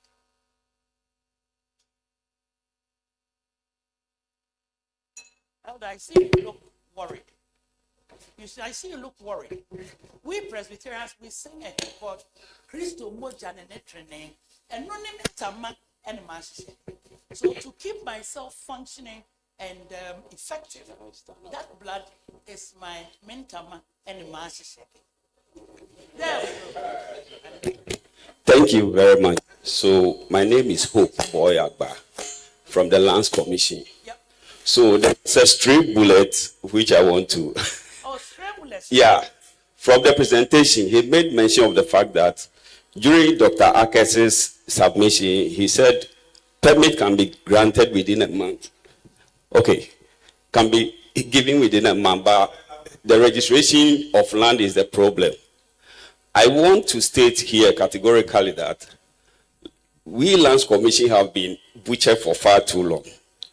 The issue is that we register what we get from the chiefs. Granted land to you, which part falls in Chief B's. So when you bring the document to the Lands Commission, it is not our duty to perform magic. It is on case-by-case basis, free with B or something. We'll put it aside. Sometimes they write to you and say, do A, B, C, D. Until that is done, we'll keep the file aside until the land from the right channel. That's why we've been educating people that before you buy your land, at least do some due diligence. First of all, when you get the site plan, so when you buy, you know, in the computer language, they say GIGO, that's garbage in, garbage out. If you go and buy garbage, definitely we cannot register. So that's the stray bullet I want to ask you. Thank you very much. You've made the case worse. Senior man. Number two, please. Yeah, thank you, Prof. My question is with your reflections. Should the delivery of social housing be a function of local governance, or the central government should lead? So, which model?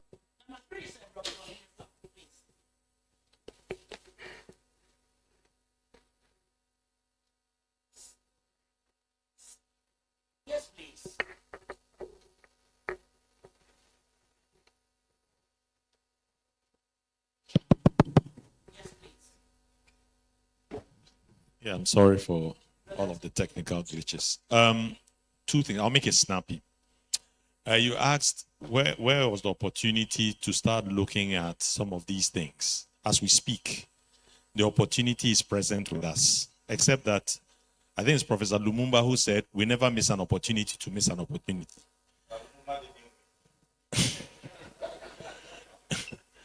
As we speak, the leases for the state housing properties, for example, in Teshinungwa, have expired. Dr. Febaji, we've had a conversation, have expired. A strategic view of that kind of site would have been, how can we leverage that state facility in order that we can insert social housing, whether directly on site or as transferred rights elsewhere, to be able to produce the social housing that we need. Except that the onus has fallen on all state-owned organizations to be profitable, and therefore we kill the social goods that we must produce. Some of this thing can be put in as sunk capital, and it's a public good. I've been doing a study, I've been putting on the planning platform. I've been counting homeless people under the, every Friday, 1 a.m., I go to Palace Mall. Around March, it was single digits. From mid-May to now, we are in double digits. There's a certain, and this is my next point, we're able to address these critical issues. The kiosk estate didn't emerge out of the blue. It was progressively done, process to clear people out. But the next question is, where do those people go and live? An equitable society cares for the poor. And if you are talking about even greening and sustainability, we have to have a certain concern for how the poor are housed. The UN Habitat came up with a theme, housing at the center, to jobs, people to welfare, people to all kinds of things. So I wanted to put in there. Number two, where's the opportunity? I did my firm, we did a study on our own, it was not even financed by anybody, of the number of trade association way to all of these public sector agencies, their unions. The periphery, the northeast peripheries of Accra are largely owned by these groups. You go on a site, you see this site is owned by so and so union, so and so taxi drivers union. So much structure to leverage that to get part of the land to put it to social housing. Because I can tell you that when people build these houses as their own bungalows, the gardeners and the drivers who cannot afford to live there, they will build shacks just by those properties. In the Spintex, the gated communities and the railway, the Tema Accra Railway, you should go and see the shacks that are popping up there. And it is not something that is happening somewhere that we cannot find, except that, like I'm saying, the state system is lethargic and therefore allows things to go the way they are, and then eventually we come back crying, slums are emerging, slums are all over the place. That's my 2 cents. Okay, number 4, please. Who was number 4? Yes, TMA. Yes, this Jerry. Yes, so Jerry Mwafu from TMA. Talking of opportunities and leveraging, thank God Honorable Minister is here. I'm looking at Tema Industrial Area. It's a place that we can leverage on betterment charges because the roads there are very bad. But talking to the industries, they are ready to pay more. Yes, if we can improve on access for them. So I believe that just as Honorable Minister mentioned, coordination, if you can bring on board road ministry, you can bring on board other ministries that are relevant for making life at least better for the industries. 30 seconds response. Say you agree, you concord, you agree, you concord, and let's go. We will continue the discussion. But it's good that you were given the opportunity to also speak to the issue through your lens. The second one was a question, which I will try and I will attempt. The third from Dr. Ohene Safo were fantastic submissions that were complementary to what I presented. And the last but not least from TMA was a question to the Honorable Minister. which I would defer to him. So the social housing, should it be central government or local government? If over 2 projects, local government can go for micro-scale projects. So for example, I've been saying this. Why do assemblies say they don't have a simple solution? Could be, let's rather go out and offer to prepare the schemes instead of individual. When it's Agenda 111, when there is 24-hour economy market, we will not be going to the traditional authority and pleading to get land. They already have. And that's all social housing. And then at the national scale, this grand scale, many of the projects, plots of land can cost more than 1 million Ghana cedis. And that plot has been given to an entity to develop. And then the state's contribution is that 1 million. Whatever profits comes in, we have done the social housing, all right, or inclusionary housing, but whatever profit comes in can also be invested in infrastructure. That's a way of doing it. So my short answer is that it has to be all hands on deck to be able to address this. The rest were comments, and I really... Great conclusion to a great question. Thank you so much. Now, Choboy! Choboy! Choboy, boy!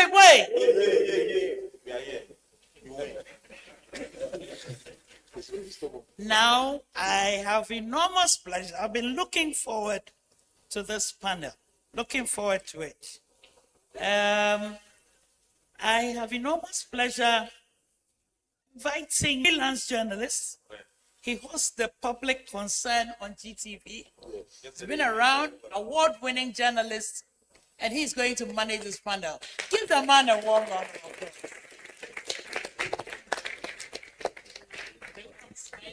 I know, Manchester. I know. And I've messed so much up already, so I don't want to add on to. Thank you. Here present, I recognize the chief executive officers of the various MMDAs, chief executive officers of major institutions we have in the country are all present, and I'm happy to see all of you, because the session we are going to have, it would require that you are here, and it will require that you significantly contribute. So as much as possible, in as much as I will save time for Antiesta and be able to meet the time constraint that I have, I would also reserve some time to take questions, because I know a lot of people would want to contribute to this particular session. So this session is going to look at how we had one launched 14 years ago. My madam and mentor Antiesta hijacked me, tied me close to her cloth, the Presby cloth at the time. In 2012, 14 years ago, had one launched. Now, 14 years down the line, we have a revised one that we are launching today. The last urban forum, Professor Inconli able to implement 50%, just 50% of what we launched 14 years ago so far. And just has something changed around that figure, 50%. The priorities, what are we targeting? If we were able to implement 50%, are we targeting to implement 70% by the next 10 years? So it spans from 2026 to 2035. By 2035, can we come back to another urban forum and say we have been able to implement 70% or 60%? What is going to be the priority area coordination? Coordinating with MMDAs, the chiefs, and everybody to ensure proper implementation, whether that would be achieved. Financing, unfortunately, allow us to be able to implement the national urban policy for this particular one, the revised edition from 2026 to 2035. So I'm going to call my able panelists, very distinguished individuals who are steering affairs of major institutions. And behind the scenes, they've promised that this time a lot is going to change. They say they are resetting themselves. So we hope that that would impact the... The next panelist is Mr. Michael Harry Yamson, Administrator, District Assembly's Common Fund. places and even get support from Commonwealth Local Government Forum as a regular, very useful partner, the World Bank. Dr. Abubakari Ahmed, Urban Resilience. And I'll read a text message that I got. Yesterday we had discussed Audrey Smoke Amua. Oh no, we watched. Oh, you should have texted me and after our conversations, I go. Has been a quantity surveyor for a long time. This is what he sent. I told him that I'll share because that's the major concern of a lot of people. He says, we like launching programs with fanfare and very little results. We haven't done much. Please, what is going to change from this time around? Before I get into the specific, I want us to go back. Since I recall that 14 years ago, almost, yes, at least I can remember Dr. Yabua. Let me take your take on that particular one. Let's go back. Dr. Yabua, if you want to look back 14 years ago, what would you say we could have done better? The implementation of... Thank you very much. And fortunately for me, I coordinated the development of the National Urban Policy. We were able to come up with the Land Use and Spatial Planning Act, because we realized that the Town and Country Planning Ordinance of Nigeria, so there was a need for us to have a proactive act. And we were able to come out in 2016, the Land Use and Spatial Planning Act, that was able to come up, scaled into the regional and then the district levels. So it is one of the major achievements as far as the implementation is concerned. And more importantly, we were able to come up with the National Spatial Development Framework for the country. And if you look at the recent, Accra-Kumasi Expressway, it is one of the proposals in the National Spatial Development Framework. The smart city is also one of the proposals or the recommendations. So strategies we adopted for the National Urban Policy 2012. Yeah, but what would you say, in your view, also accounted for the huge, and for the professors and the academicians who are here, I don't know for KNUST, but to some schools, if you get 50%, I don't know. Gentleman's pass. So if we failed, or we passed, or we attempted... In order to have effective implementation of this policy, district level, because that is where the actual level. Good.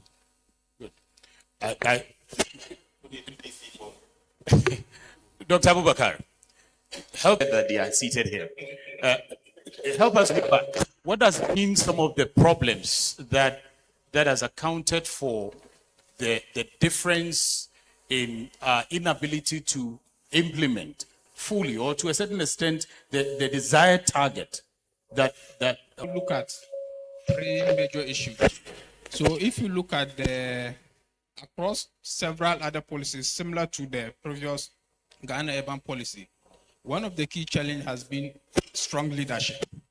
So there are so many agencies involved in it, so many cross-cutting, but who is the champion to drive the agenda? Good. So in most cases, similar to other policies, what is often lacking is a clear national champion who will be driving the implementation agenda on daily basis. Good. Everybody claims to hold one bit and pass of it, but we don't have one clear, dedicated national champion who will drive the agenda, look for money for it, and support implementation. The other problem is what is relating to what Kojo just said, is the matter of translating the urban policy from the national to the local level. The previous national urban policy was not really trickled down to the local level. If you ask some of the MMDAs what they've had added, and you don't, and that was a reality. And it's because most often than not, the policies and the issues hang up at the national level and do not really trickle down to the MMDAs, who need to translate them into specific initiatives and activities at the local level.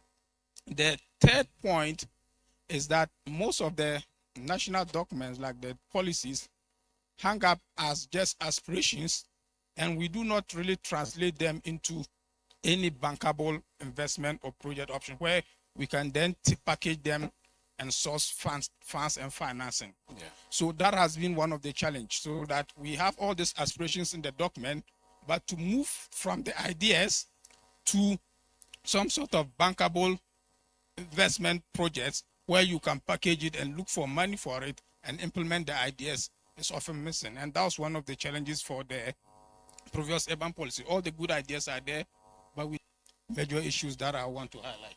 Good.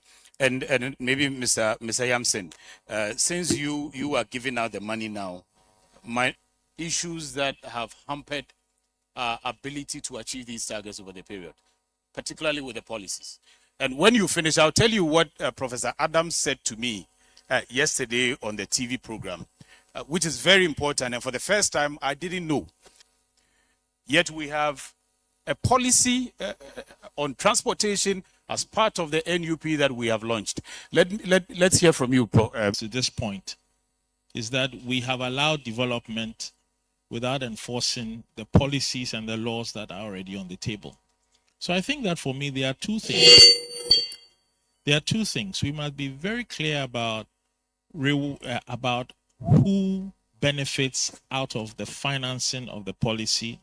And number two, how do we do the enforcement to ensure that what we put in place is actually sustainable? Very good. Thank you, Mr. Yamson. Yes, Claire. We would like to see the examples that are coming from the other jurisdictions. So you can help us.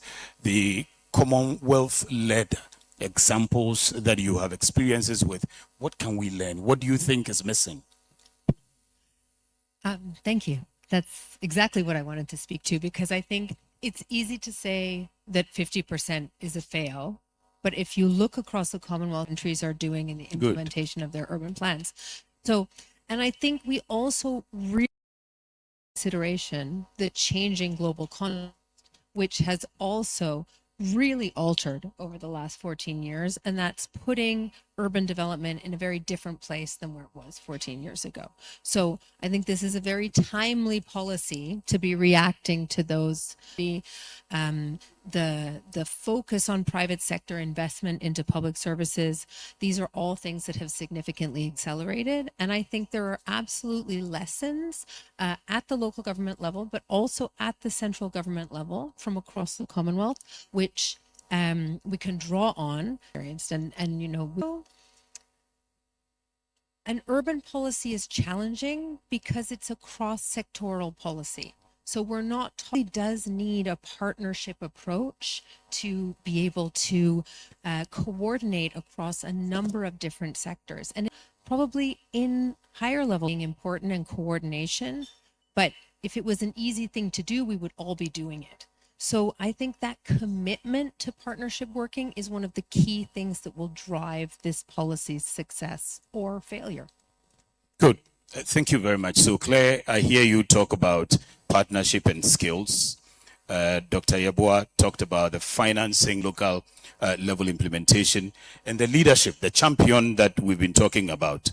And then also talks about making sure that the aspirations now are able to turn into some bankable investment for all of us to be able to benefit from it. Mr. Yamson talks about who is making the money out of this. So I'm going to start with the local. The city has transformed significantly in 2 years.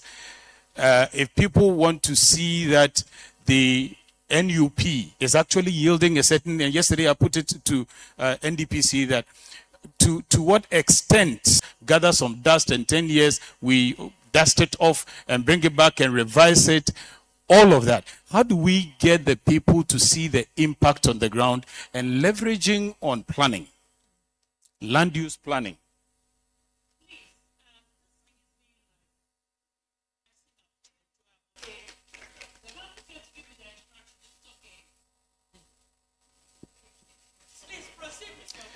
And just to remind them that Auntie Esther, once she has warned you, we are writing names of talkatives as well as those who are stepping out.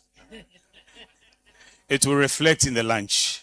Land use planning and the coordination and partnerships that we are talking about in terms of dealing with all the actors that are involved.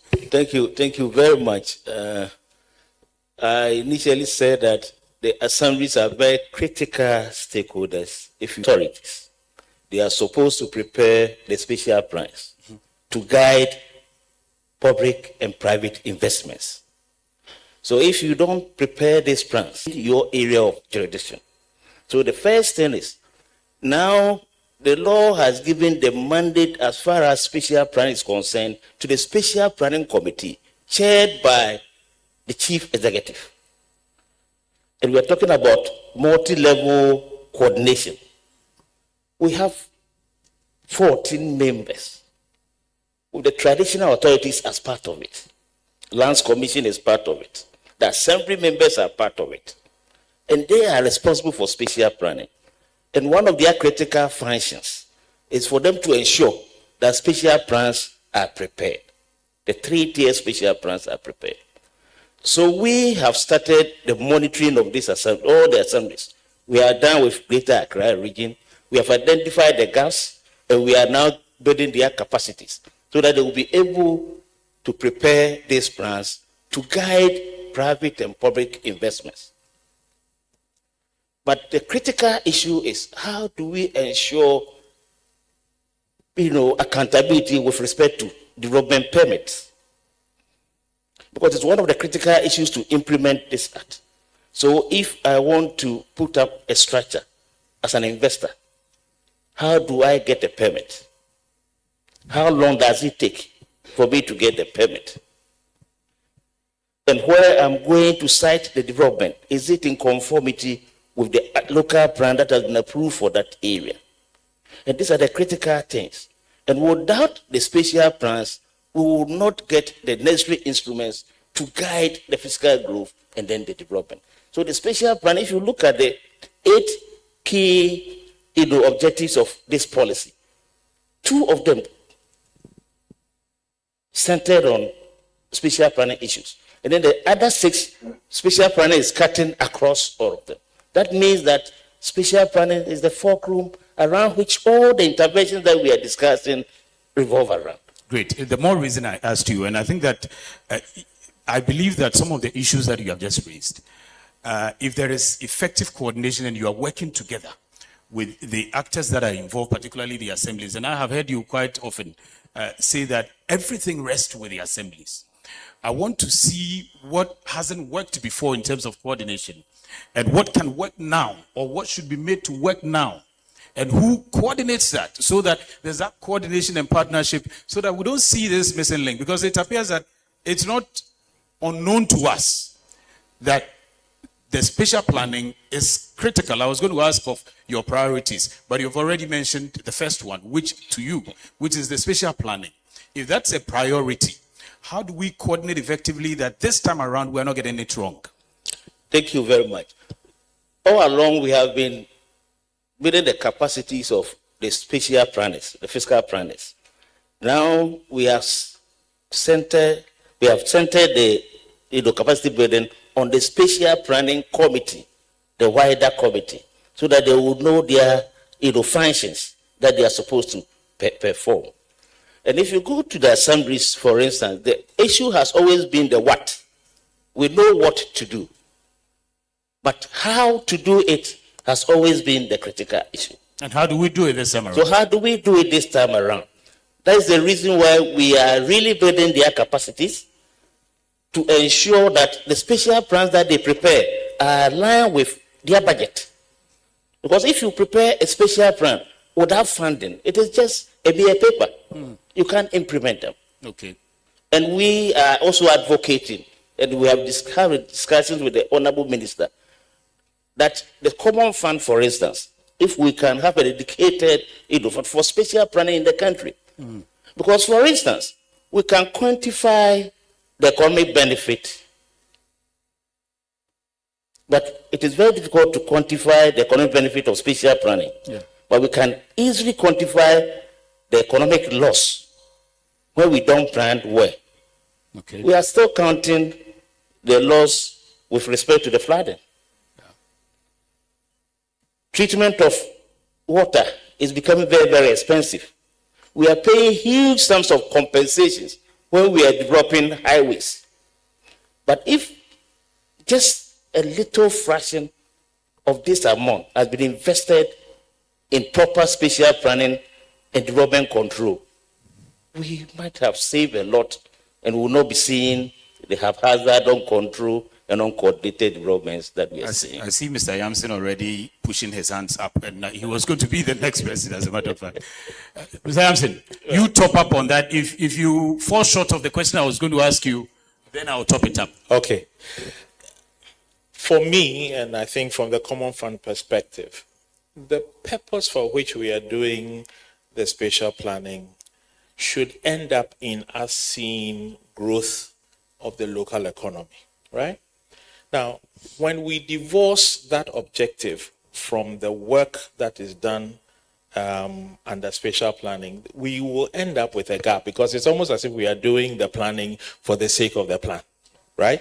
So for us, it is important that it is anchored in an objective to translate the spatial plan into growth at the local level.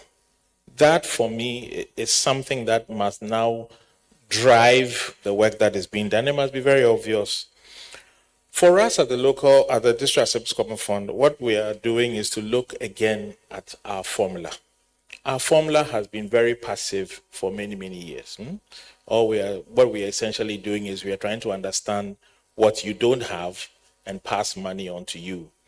And yet, the core function of every assembly is actually to develop the local economy. So we're trying to shift our formula to look at and actually incentivize and reward what is done to drive growth at the local level. And spatial planning is a critical element of it. So we're going to be doing that going forward. The second thing is that solidarity never goes away, right? So we still need to understand what is needed and what is under pressure. We still want to reward that.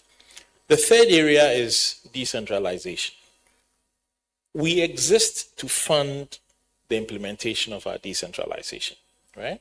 And for that, we have something we call the D part. But what we haven't done is we haven't rewarded innovation.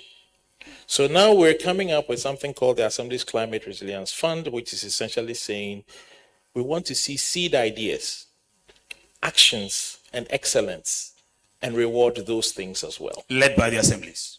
Led by the local government authorities, right? So they must do things in partnership with their local businesses that drive innovation together with your local economy players to ensure that at the end of the day, the spatial planning is driving experience of the citizen. Recently, the Chief of Staff's book, we launched it, The Citizen Experience.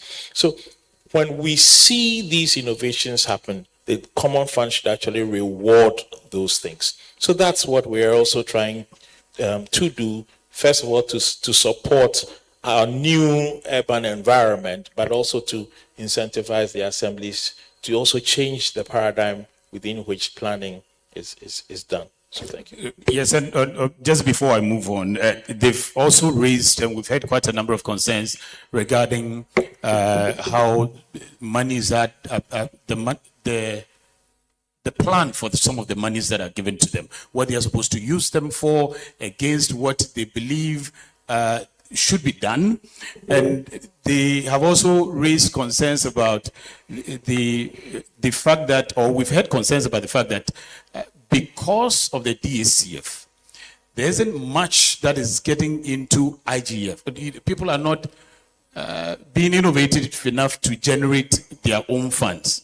I want to know the level of engagement that you have with the assemblies, the regular engagement, and not just the assemblies, other actors that are involved. How regular do you have your engagement to align with priorities, for instance? Well, I would say that we engage with the assemblies on a daily basis, formally on a monthly basis through the returns program. But annually, we look at how everyone has performed in terms of the D part, right? That's where we try and look at the growth, the improved performance in terms of IGF as one of the levers. But when I talked about the reform, I said growth. Growth is going to be very important because you will not grow if you're only depending on the common fund. You will have to, when we are doing as we are transforming the formula itself, it is going to put an enormous pressure on every chief executive and his administration to ensure that they are actually able to come to the table with new ways or new thinking about how they are going to drive up their own revenues. We are now going to more actively and reward that aspect of their work and devote a bigger chunk of the fund to that. Do you have priority areas, priority policies?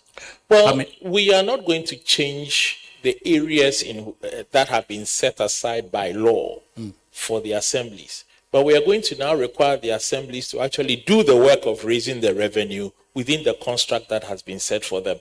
Right? Some assemblies will tell you here we don't collect revenue. Why would you not collect the revenue? Good. Do you allow me That's just clear. to jump You want back to in chip on this? please. Because I think these last 2 points are really key, and this issue of how spatial planning needs to be in service, which also that environmental resilience and that protection of common goods is also a key objective that needs to be concretized into those spatial plans. And I think what you were just speaking about in terms of putting those drivers and those incentives to strengthen the MMDAs in raising their own capital is key, and then allows the common fund to fund the growth and inclusion and equitable societies that are being built. So I think that there's a real potential here for those plans and those strategies to come together to push that sustainable development that we're looking for. Let me add to that. In this whole drive to get assemblies to do more in funding public good, we created something we call the Community Partners Fund, right? And we went to the Commissioner General, Tax, and we said, look, if we can get the assemblies to work with private entities to fund public good, what can you do for us? And the commissioner said, well, if any private entity funds public good in partnership with the assembly, we make it an allowable expense, 100%. Okay. Now, that we can do. Okay. Right? And then we now have to do the work of selling that to private entities, selling that to the chief executives, so that they will take up the Community Partners Fund, recruit the private entities that exist, some of these public goods that we all need. Let me ask Claire, what would be from the Commonwealth-wide perspective, what would you say would be the most effective way of building the capacities, the technical capacities of the local assemblies to help us implement some of these policies that we have? Well, I'm not an expert in skills development, but what I am an expert in is peer-to-peer support, city-to-city cooperation. I do think that this is a really strong mechanism which allows capacity to be built in a very targeted way. Fixed skills that are needed in the territory, who has those, and how can we use peers who really city building within a context that doesn't really understand a lot of the pressures that are happening there on the ground. And we've done quite a bit of work recently as part of kind of our wider group of knowledge and capacity cross-sectorally on the issues of finance, housing, planning, and skills. And at the end of this session, I've asked that a little QR code be shared so that we can share some of those documents and some of that capacity. But there are definitely lessons and experience which can be drawn on and that I think would be very useful in a way of how we effective partnership between the development partners, the government, and as well as the private sector to ensure that we're able to implement this effectively. Okay, so for effective collaborations, a lot of structured engagement between partners, what needs to be clear is actually a framework for partnerships. So we need to really regulate a partnership. So I know already we have this PPP framework or PPP law, but as it stands now, everybody is doing their of regulated, and cities in their own way, in different ways. But the most important thing is how then do we regulate partnership? I already know the national protocols on how this should be done, who they should contact to facilitate them. A lot of the cities, where to start from. They just don't know where to start from. Who should I?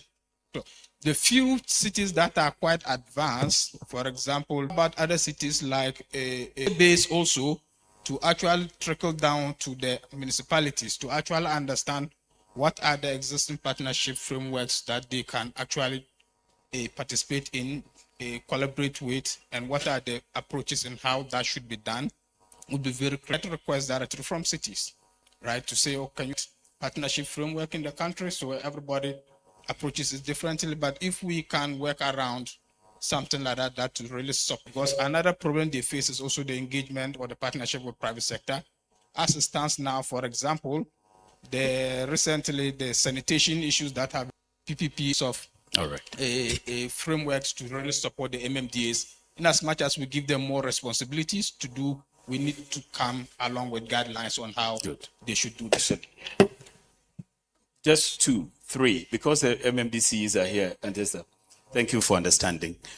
The last session that we had, there was an issue of how, as governments, and if you take the Ghana government, for instance, so it was said that we are not able to put together very effective strategy to even assess funds, for instance. How do you think we can mobilize the right strategy to be able to get the needed financial, Several different ways through which we can really mobilize or strategize for financing. And the bottom line, or the first one, is that before you engage anybody for money, you need to have a document. You need to have a bankable project. You need to have a pipeline of ideas that are translated into specific bankable projects that the person will use as a way to start discussion or to start a dialogue. Most often than not, people will approach you that, oh, I want to do it was in a BRT in my city. Do you have any document? So one way to really strategize to unlock a financing is first to start with the right documentations to have a clear idea of what you want and how you need to finance. The second one would be to know the right financing source that you need. But there are different types of financing mechanisms using City IGF. Some could be done with the development, and some too could also be done through a public-private partnership using the private sector. But then it depends on the type of project, and you need to know that you know when to send what to who, and it makes it's met. Okay, so I recognize, I think Professor Adams, Dr. Akest, I am the Dean of the MMDCs. Let me start off with you, please. Yes, please.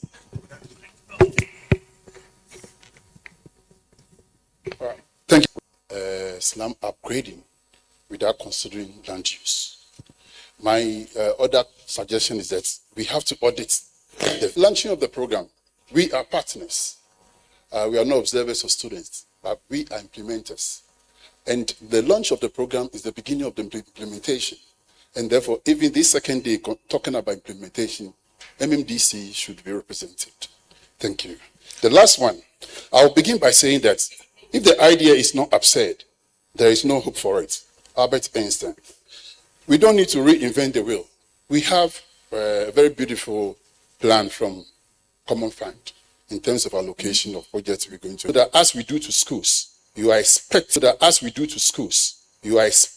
to build 10 houses, social housing. Thank you very much. Thank you. Dr. Akest.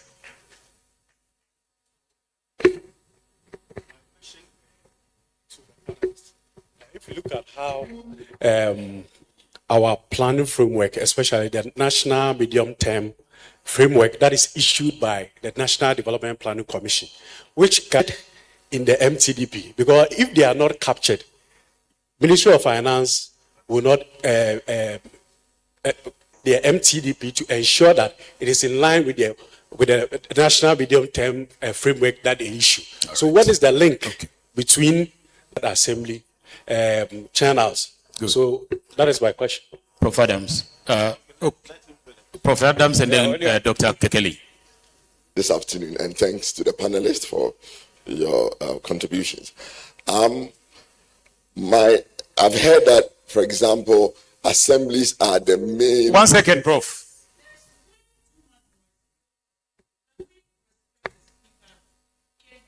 For your contributions. I think I've heard some very interesting things this afternoon, especially that a lot of these things we're talking about, planning, spatial planning, everything that rests with the assembly.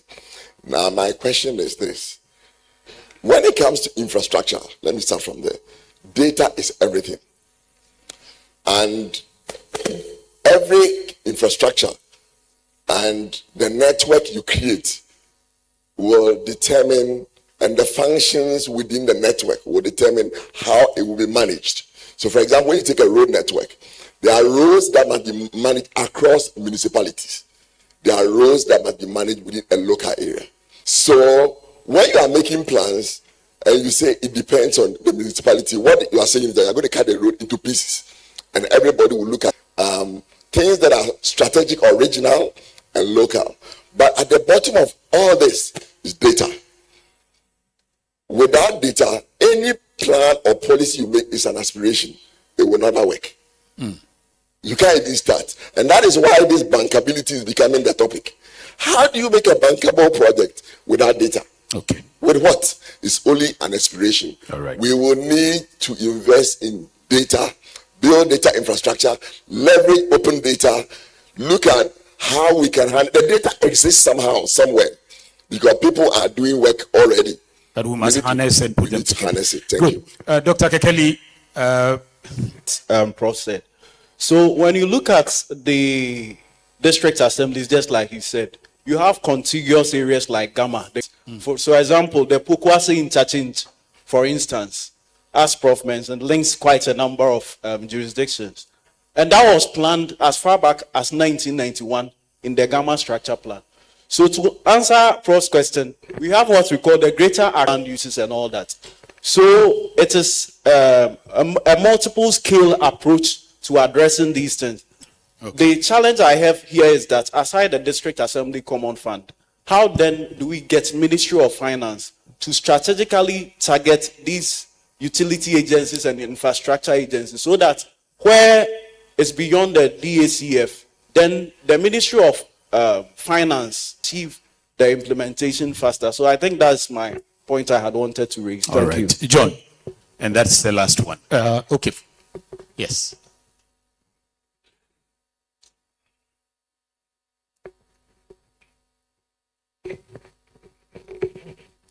Thank you so much. My has to do with some observation I've made. So of their internal plans. For instance, you were supported by EPA and GCF to develop adaptation plan. Yet you are writing for a proposition in there. You are an MMDA, you have a university in there. They are doing a lot of studies. How do you pick some of the information they are producing so that you use it to come up with some of the proposals to get funding? I think that internally, as MMDA strategy was launched, a lot of documents are being produced. Yet, if they are coming up with project proposals, concepts, and... Thank you. Yes, just go ahead. It will take some time for the microphone to get there, so please just do it quickly. We can hear you. Do they have the locals to contract debt finance? Question. The number two is that the financing landscape, as we all know, it has changed. It is moving away from grant. How is in market on some of these instruments? Thank you. So the one that came to Dr. Yeboah, Mr. Yamsen, if we can take the responses quickly, and then we can wrap it up and hand over the microphone to Auntie Esther. Thank you very much, my good friend. You are supposed to prepare special plans. And then urban renewal plans are part of the special plans that you are with them, so that you can upgrade whatever that is happening within that enclave. So it is the responsibility of the Assembly to liaise with the SAPU to redevelop these, areas. But let me quickly go to Prof. Adams, or indicate the major infrastructure going through the various regions and districts. It is a guideline that will, or maybe 300 feet.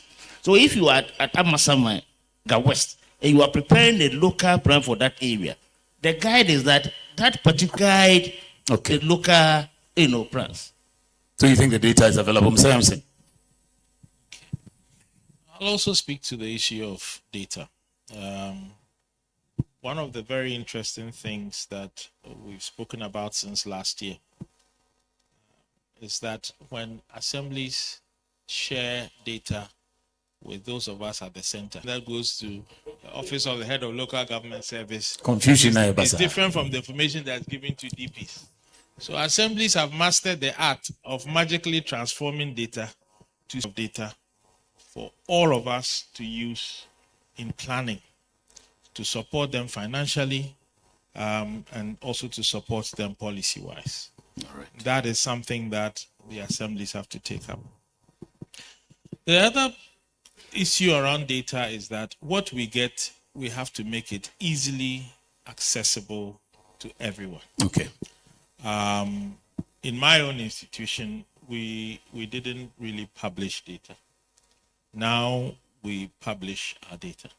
So if you go on our website now, every project that we are supporting is now listed for two reasons. One, we want to make our work transparent. Two, we also want to use that to raise money through the Community Partners Fund to assist the very assemblies. And then also to the issue of finance, I think that as a country, we are still working on developing the municipal bonds.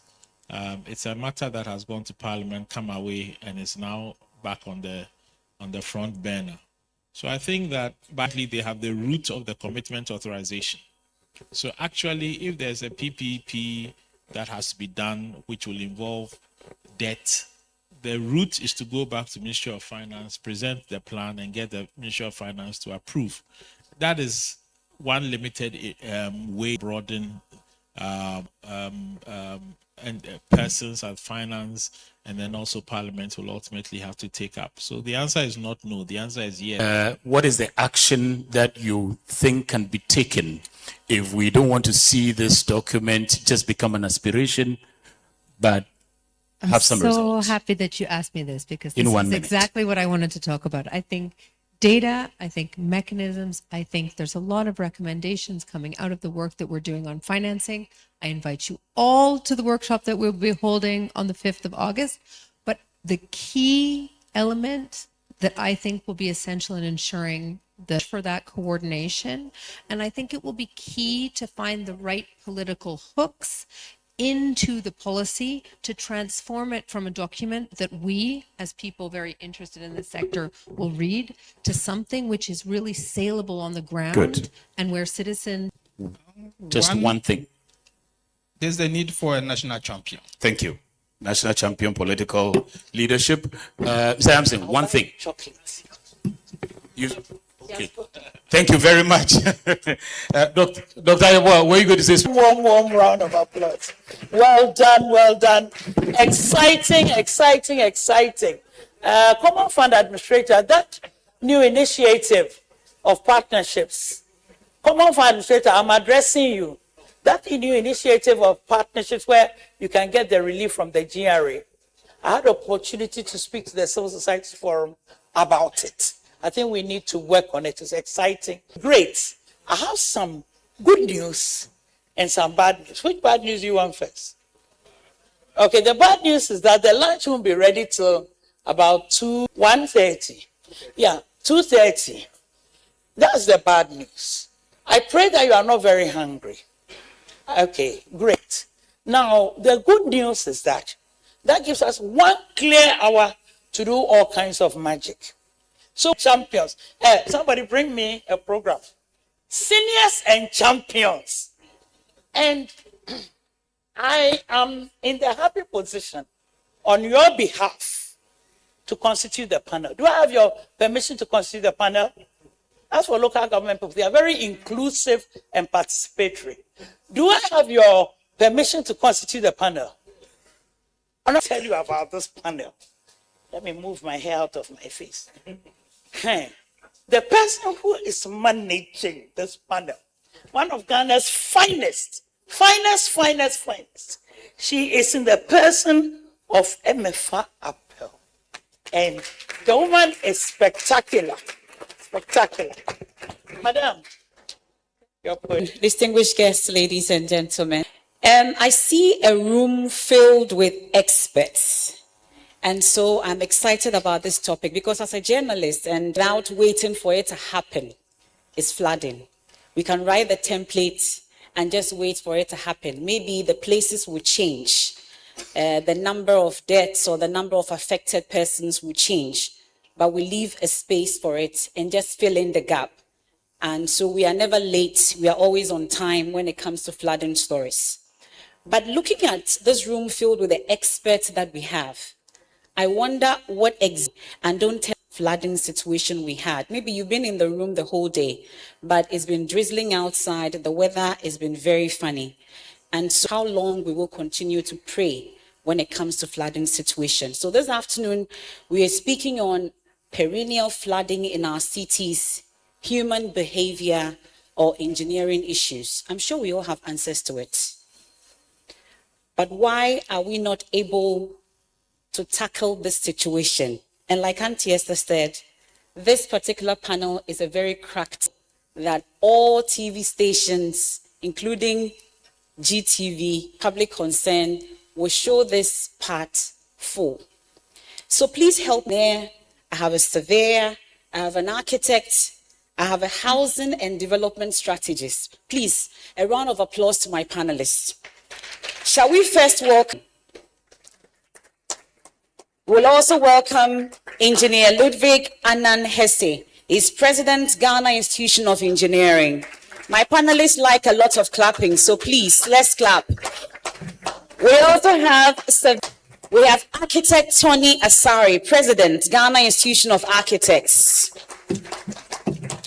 And then standing between you and your lunch. So if you do not participate, there's no lunch for you. Unfortunately, there's no lady in my panel. Auntie Esther. Thank you so much, gentlemen, this afternoon for this opportunity. So this will be very interactive. We have a whole here, everybody's contribution, so we can give it to the task force as they are doing their work. So we are speaking truth to power as mostly as we can. So I'll start with you, Mr. Bukari. At least we'll do it in that order. And then, so this is Local Government TV. You're welcome once again. We are live everywhere from Alisa Hotel. So these are questions you've had to answer over and over again. You are a planner. Accra, we have a plan. Why is it not being followed? Yes, thank you very much, Emefa. And I will first start by saying, do we really know that we have a plan? This, for the past 2 months, as most of you are aware, we've been invited a couple of times in on most of the stations just to deal with this same issue. I know most of you have seen A+. I mean, a couple of, really putting in some derogative statements, whether we even have a plan or whether we even have planners. So on one panel, I asked the team that, do you know that Accra has what we call the gamma structure? Then the other plan is we also have the gamma drainage master plan, medium-term development plan.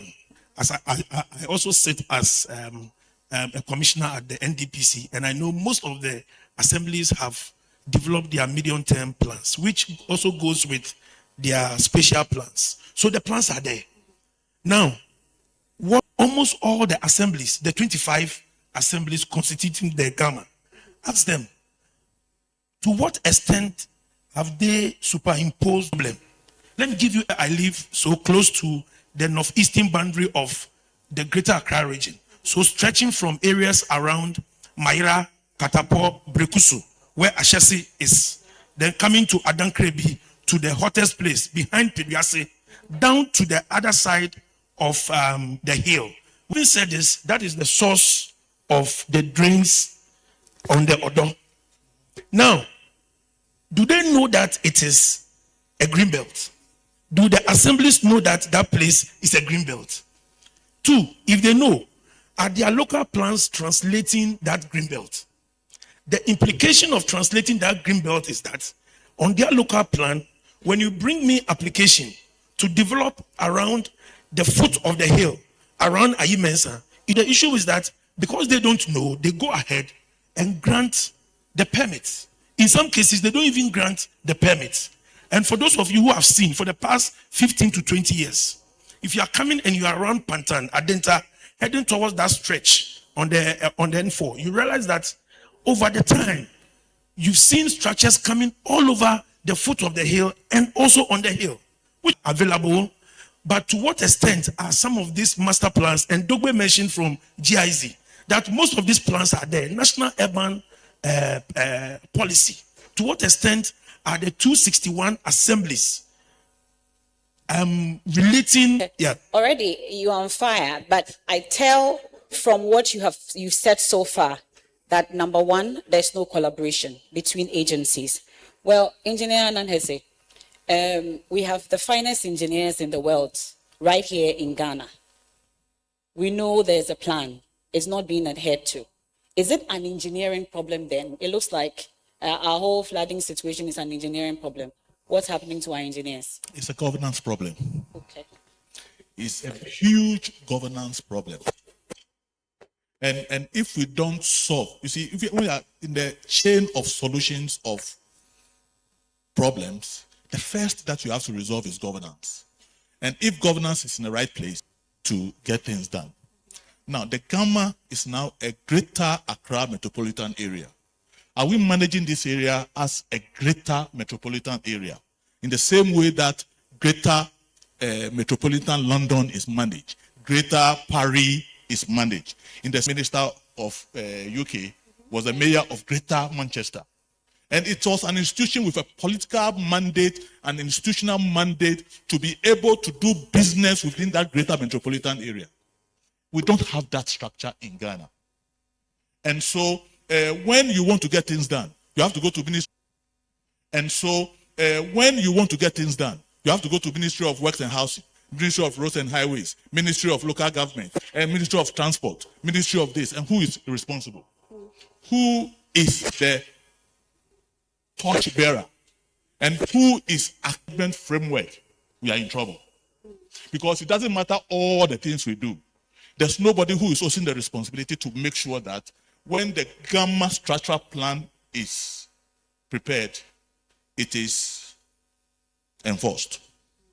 It is implemented. And it has political, administrative, and financial clout to make sure that that is done. There's a huge problem we need to resolve. Okay. I'm sure we'll move to the surveyors, or you want to finish on I haven't spoken engineering yet. Okay.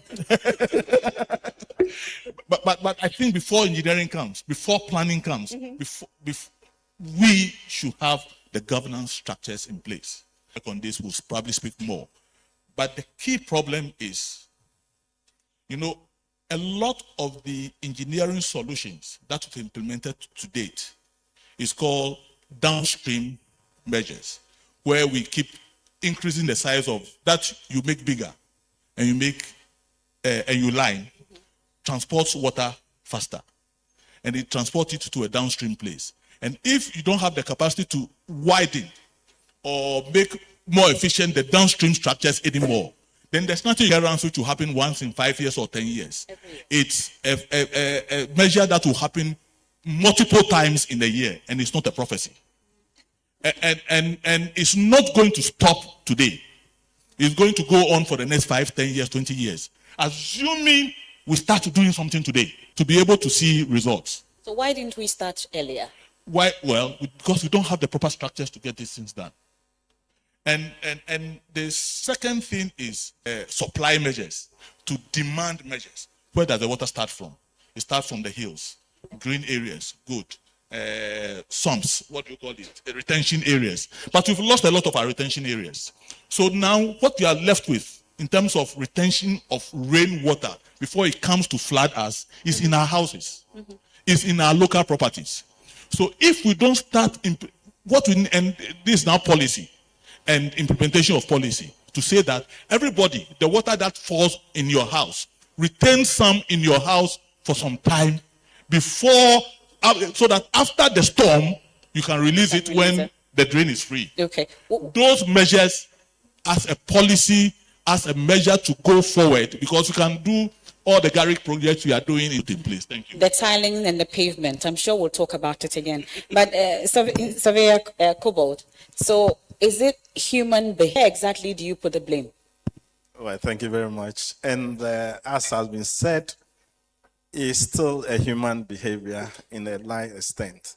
Now, if we look at land ownership, I'll put it at the land governance, land ownership issue. You know, land ownership gives you a certain kind of rights to develop, to enjoy and use and all that.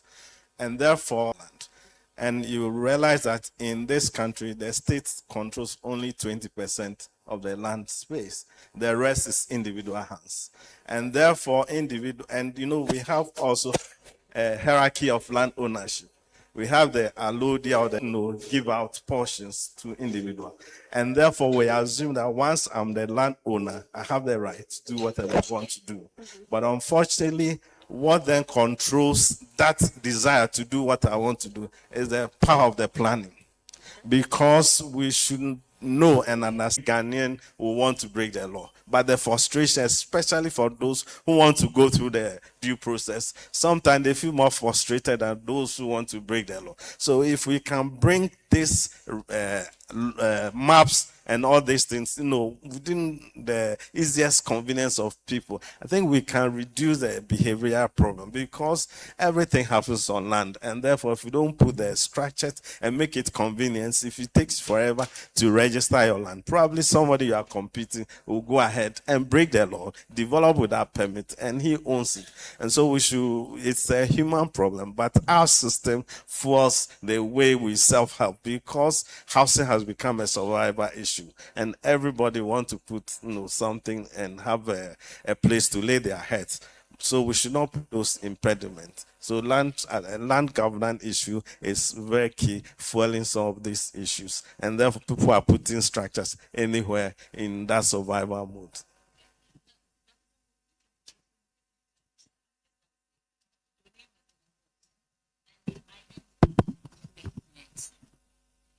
I was saying that your name has been invoked, like Auntie Esther would say. I can only imagine your sleep pattern when it comes to close to June, this area, June, July. And they've talked about behavioral issues that have come up. You've been working on flood mitigation issues, amongst others. Let's talk a bit about it in terms of Garrett. What you've been able to do, what you've been able to see. Is it engineering, human behavior? What exactly would you say from your perspective?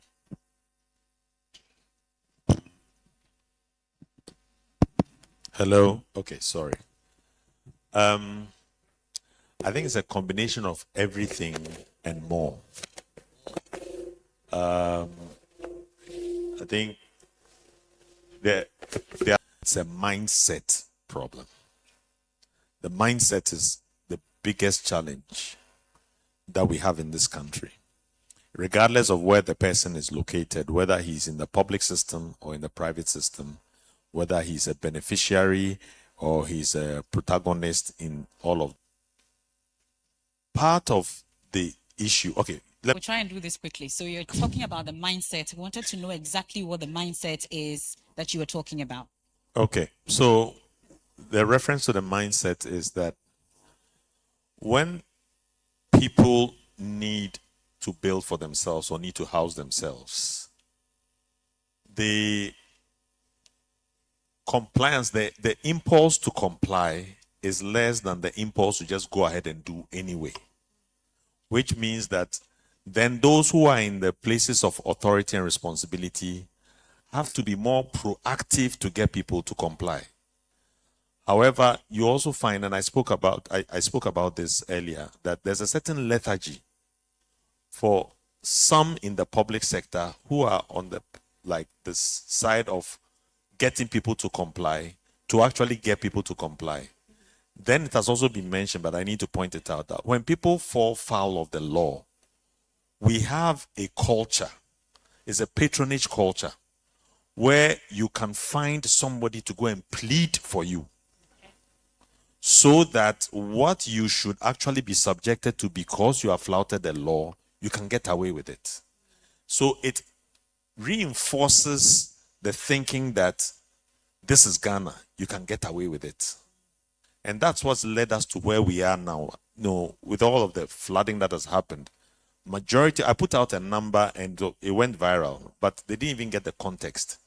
For the samples that we did, the 10,000 property is the sample. It's not the entirety. If I show you the videos, and I said this on TV3, that I think that if we are not careful, we are sleepwalking into a catastrophe. We have the video of, Honorable, we showed it at the meeting at the presidency, the video of Otojo. And you can see leachate coming out in people's homes. And people have built on this and see the leachate coming out of the ground, and they still live there.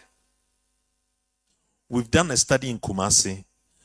Chairman, yesterday you talked about the Wiwi. We did a study in Kumasi just last year with the funding from the bank. And there are places where they have now become seasonal residents. In the wet season, they leave.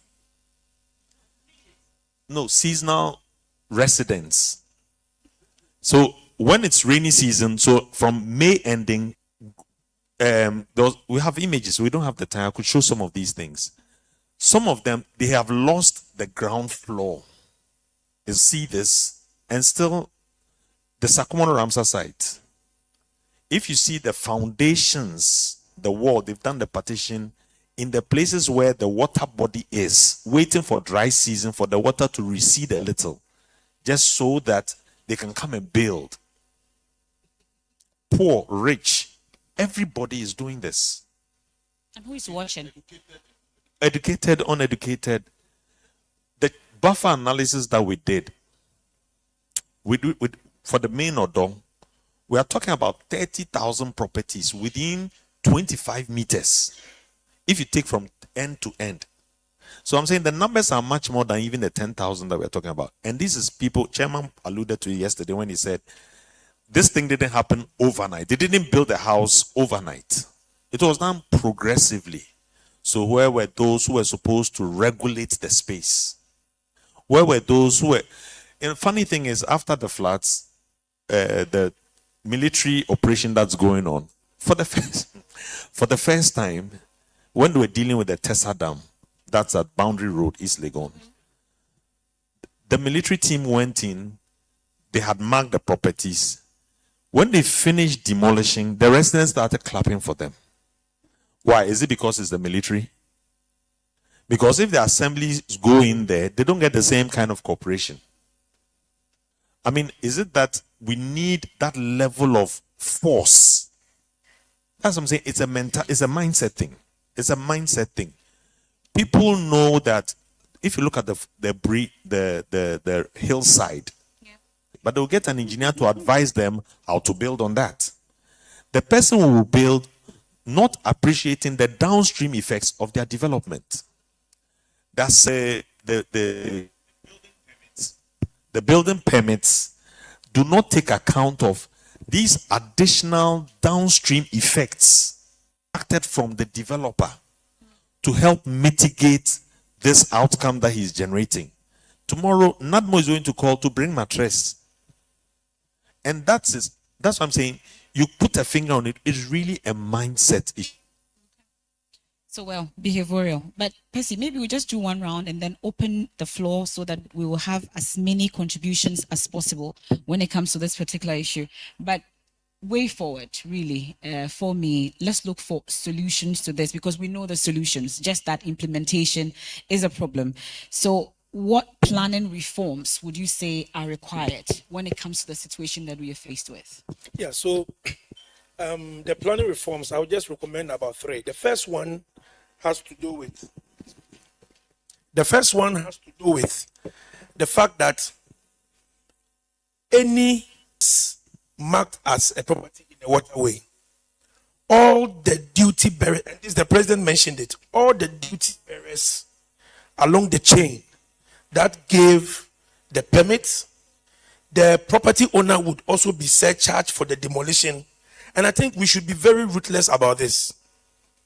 I mean, if we are not ruthless about this, then we will come back the next 2.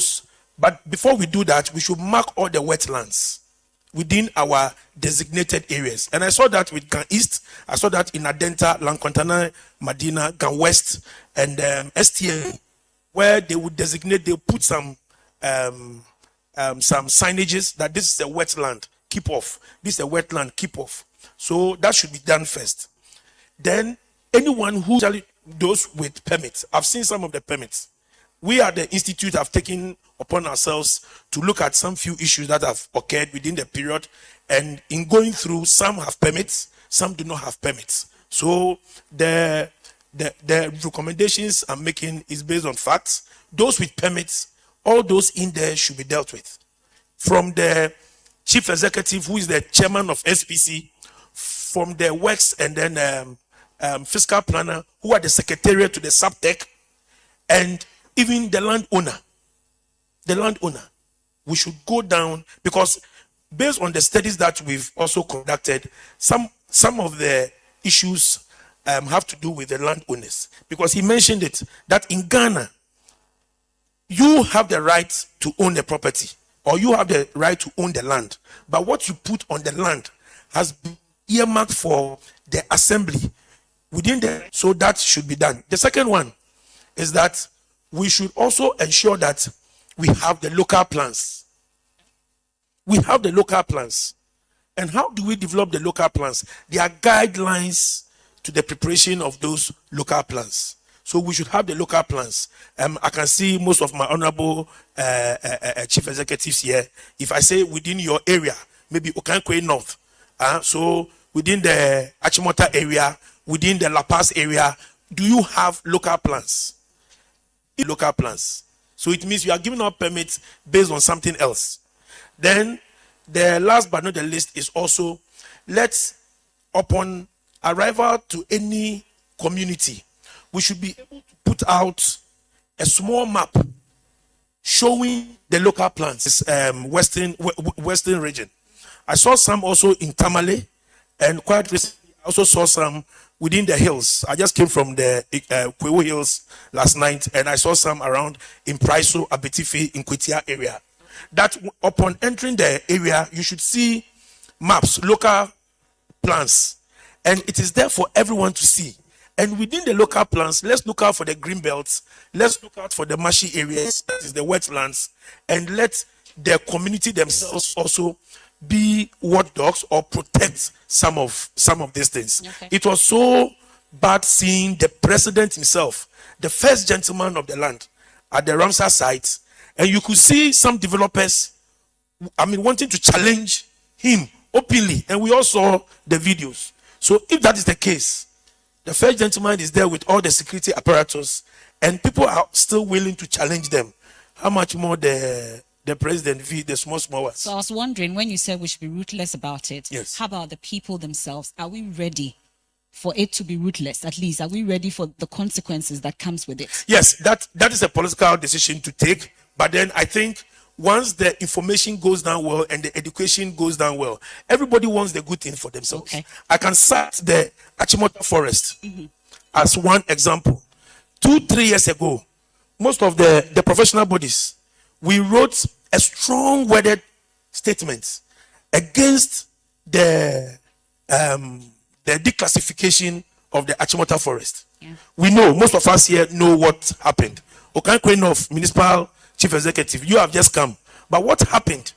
I can tell you on authority that what has happened there, it was because of the coordination among the professional bodies, and also and also the willingness on the part of good people who listen. The level was to change the land use. Countless number of times they called for inspection, where professional bodies were invited. Achimota School was invited. The three recently we saw that. Go to Engineer Hesse on this, because we agree there are engineering gaps.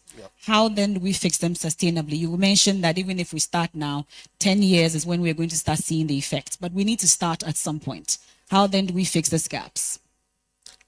Yes, thank you very much. I think there are programs, and some of them earnestly put money to these things and get them done. And one of the things that we have to do in terms of investment in infrastructure, any money again, we should grow out of it. Is also attitude and human behavior. We suspect everybody behind us. We suspect him. We are all doing things to be suspected. That's really the problem. So this business of stopping things. The first thing I spoke about was on the governance, and it's very important for me. I know that the Local Government Act is under review, and if the review we are doing, we don't put in a structure for greater metropolitan structure in one form or the other, and we can discuss. We've started some discussion among the professionals on this issue already. We have a June, and we intend to go forward and probably bring forward a paper.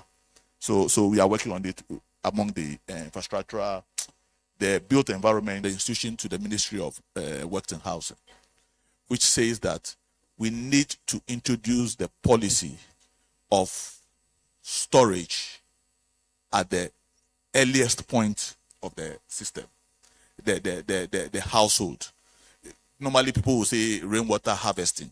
It is the simplest word that you can use for that process, but it's more complicated than that, because there's a lot more engineering, because you have to hold the water and let the water out. So the design of the systems and all those things become important.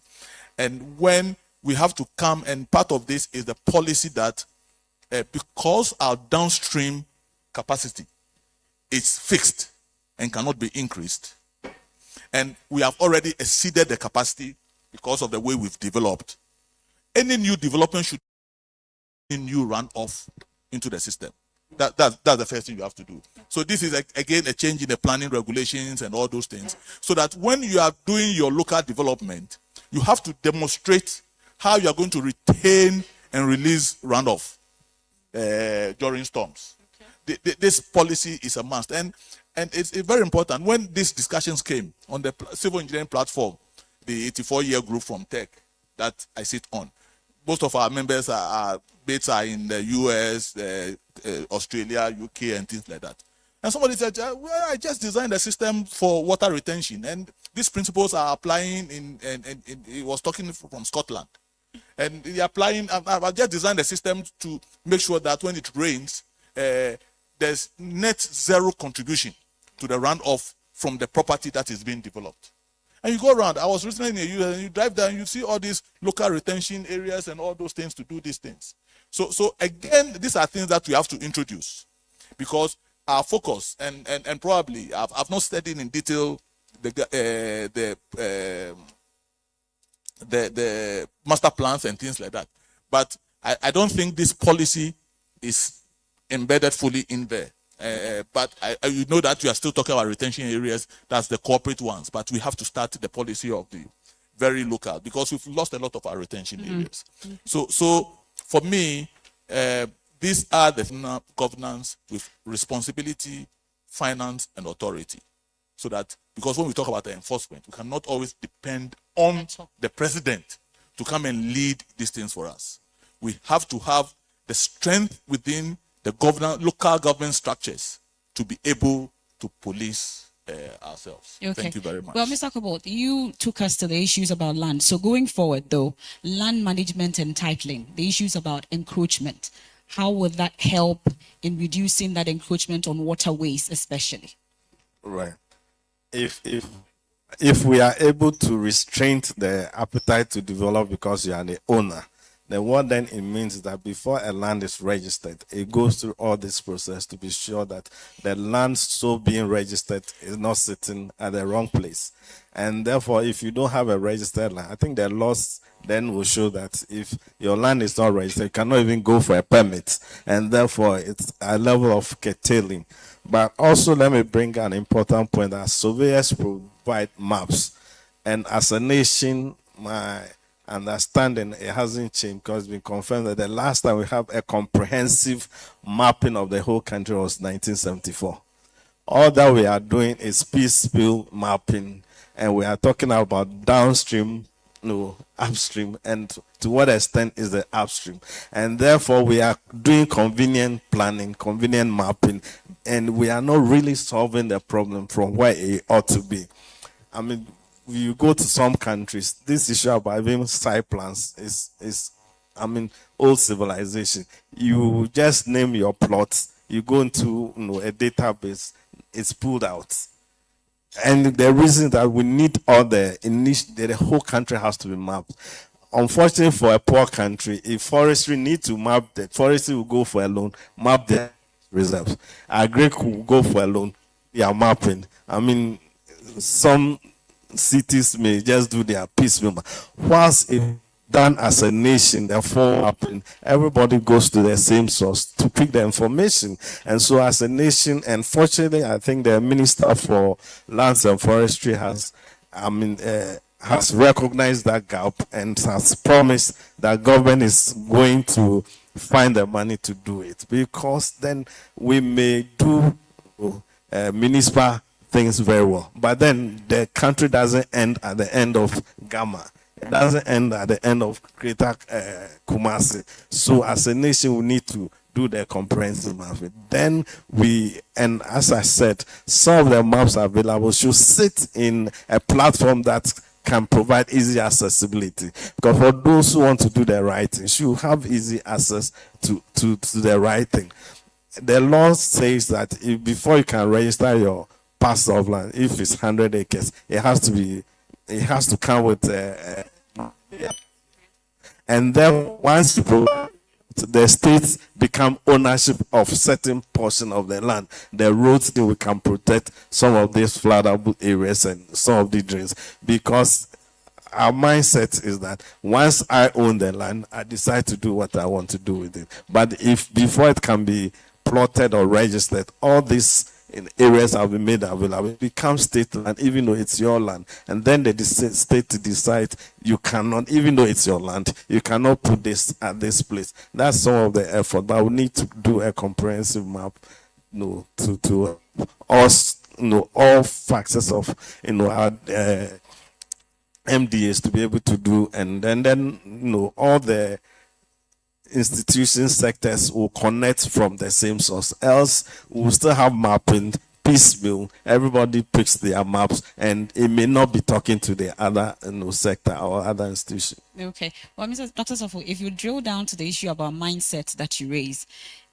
your colleagues have also raised the issue about lack of collaboration among institutions. It does look like we are all working in silos. Everybody, and there's even some level of competition amongst these institutions when it comes to working towards the same target. What then do we do? Are set up, the public institutions especially, how they are set up, for what specific mandate, and question whether the platform that convenes the coordination and collaboration is actually effective. Because from the project experience, it is clearly ineffective. So even people are called into meetings to discuss, to plan, and they go back into the ministry, and the feedback from that meeting doesn't enter into the administrative regime of that particular ministry, so that if there's any uptake from that specific ministry, it could then be also taken into account. That is a problem. That needs to be addressed. It's critical that we address it. Because one of the things I'm seeing is that coordination, we have to make sure that they are instituted. We've done different sorts of things, but staff attrition. Somebody comes today representing Assembly X. Part of the process within 6 months, the person is transferred. There is no knowledge left in place. So everything is personalized. We have to have systemic ways by which such information is inputted into the setup. So back to office reports, all those kinds of things must ensure that not only the person who participated in the meetings or in the planning or in the joints, whatever it takes, but their department within their mother agencies is informed.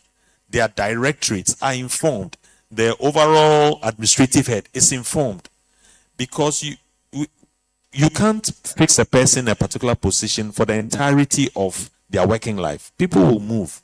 It's a challenge that on another bank project they suffered extensively, these but we have to find a way, whilst government service looks at the posting and all of that, there still has to be a way that those who represent agencies have a feedback loop into their mother ministries. Number two, we did a study, and this before I did this project, we did a study of the staffing, professional staffing of the city authorities. And we were comparing 5 or so African countries. And in terms of the professional bodies or the professionals represented at the city level, the staffing levels in Ghana were quite low.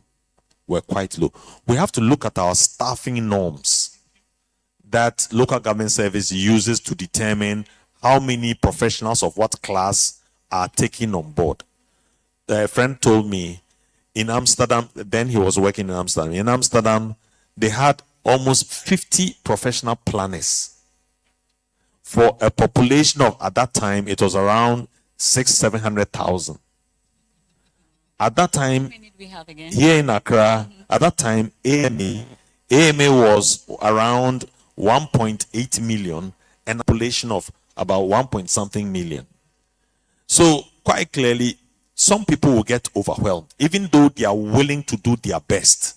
Not enough collaboration between city authorities and academic institutions. These provide an alternative opportunity for supplementing the knowledge base. I think Professor Adams was talking about data and data generation and so on. Especially if you are collaborating with them in defining research agenda. Because if assemblies, I remember some time ago, there was assembly and I was asking him, one MC, has he engaged the things he needs to do that? And the MC had never even entered Legon as MC of an institution that falls in their jurisdiction, that you could go and seek partnership with. If for nothing at all, it will be low cost. If to support student study report that nobody will read in the end. Be able to find the funds to do all of the professional staffing, complement that with other knowledge base, such as the academic institutions. Okay.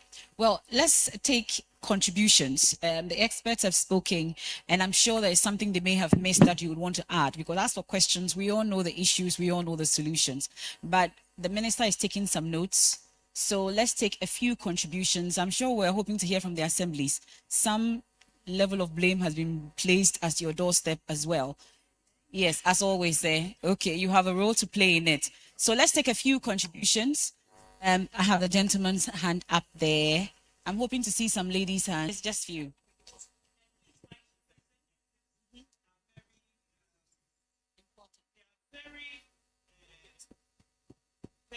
Okay. We'll start with the lady. Thank you very much. It's been very interesting listening to experts like this. I wish you could go on and on. My issue is with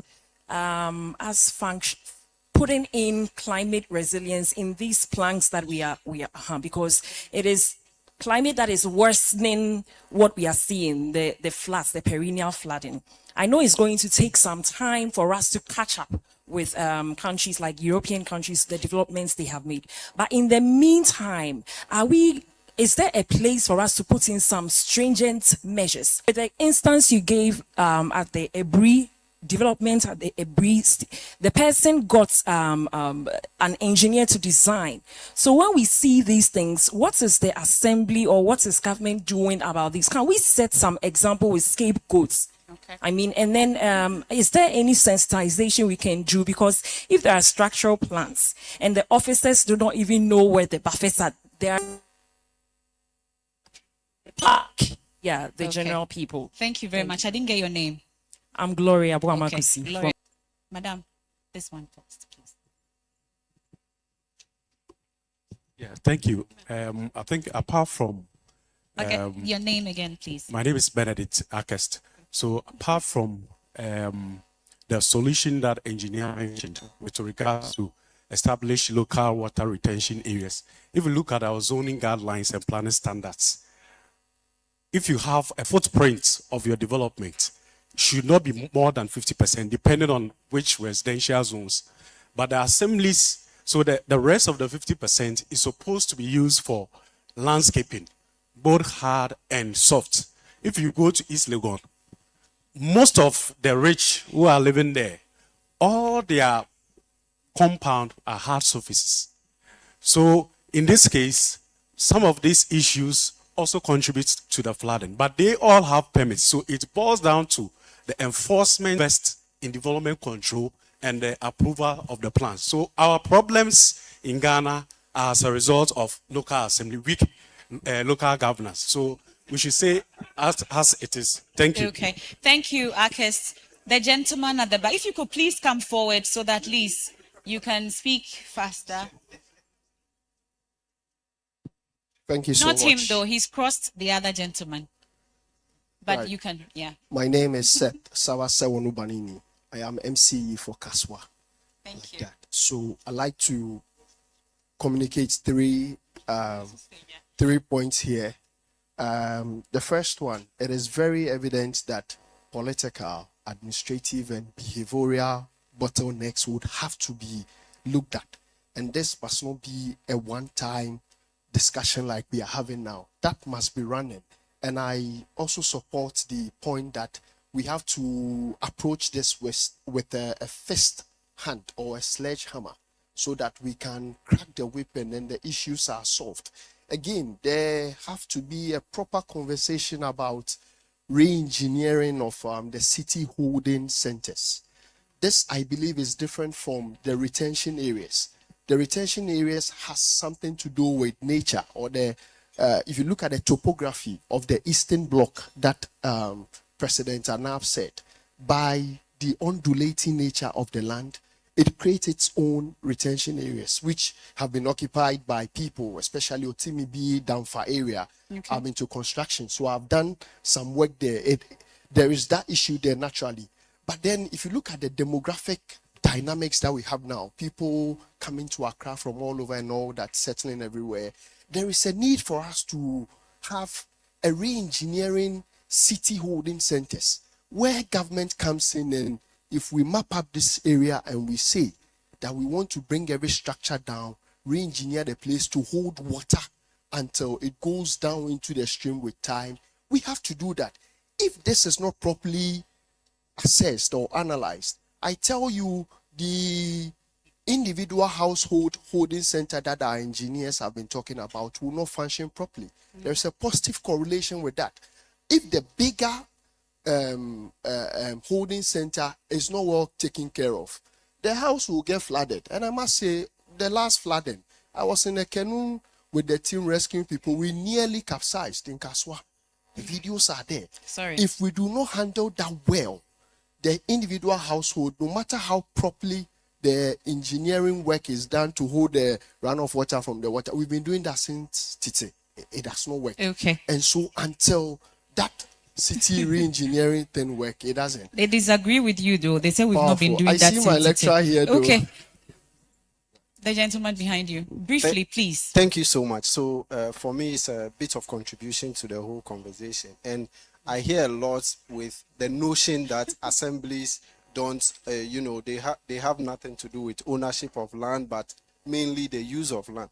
But if you look at the Act 925, the Land Use and Spatial Planning Act, it's clear that you cannot even sell your land without the land use certificate, and a prison sentence is there, 4 to 6 or 4 to 7 years. Why are we not able to do this? And I'm referring to section 96 of the Act 925. We can all look for it and see. It's clear that you cannot even sell the land without a land use certificate, which is issued by the MMDAs. Why are we not doing this? Now, number two, most of the MMDAs, when someone comes for permit, you look at it and you say it's in the road, so you reject it. What happens? Because the person has violated the Act 925 already. How do you take the next step? Do you prosecute the person?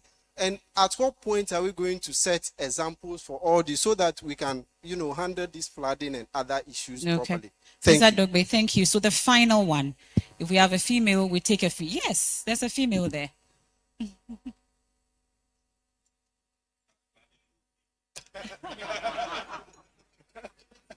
Yes, thank you for the opportunity and for the wonderful and very emotional discussions.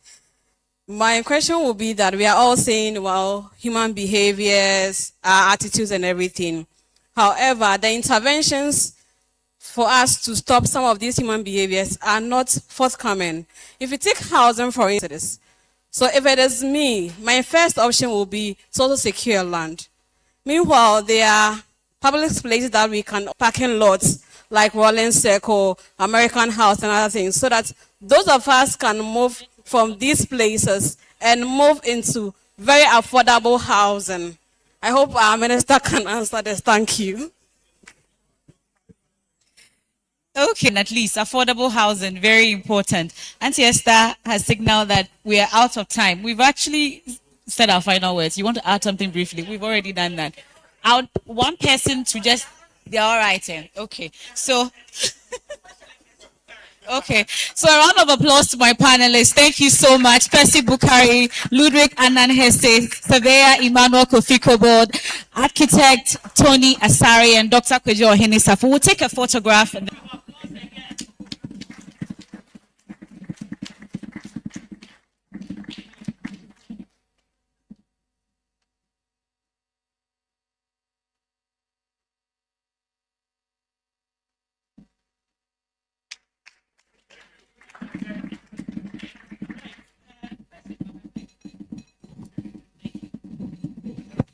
Don't bring yourself. Sorry.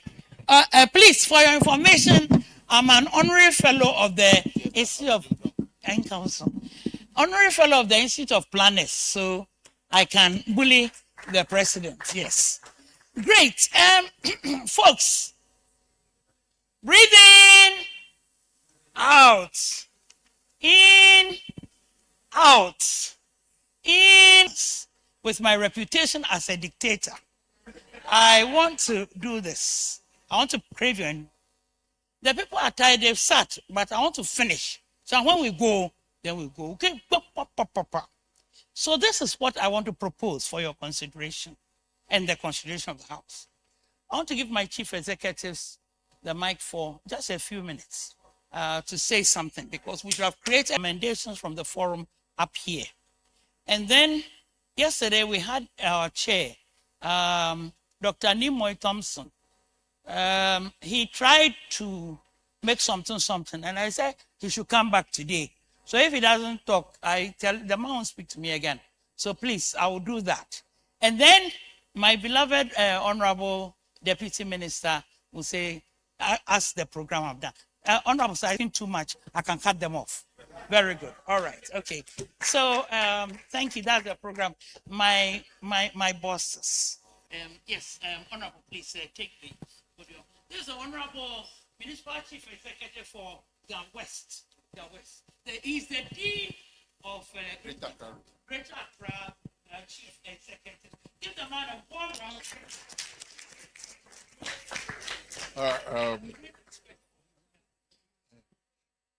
Thank you very much. I think we have a local government minister and a deputy and all great officials. We really appreciate this study. On behalf of the MMDCs, welcome home. Everything we have said here, we can see that the buck stops at us. MMDCs, the assemblies, advocacy involving NCCE. It's because everything is about discipline. the flooding, the issues. We believe that attitude influences behavior, behavior influences attitude. Then also, for everything that we can treat at resource. Thank you very much. Before I leave, we promise our Honorable Minister and Deputy that we are emulating him and we are ready to be soldiers and ensure that we achieve our vision so far as this is concerned.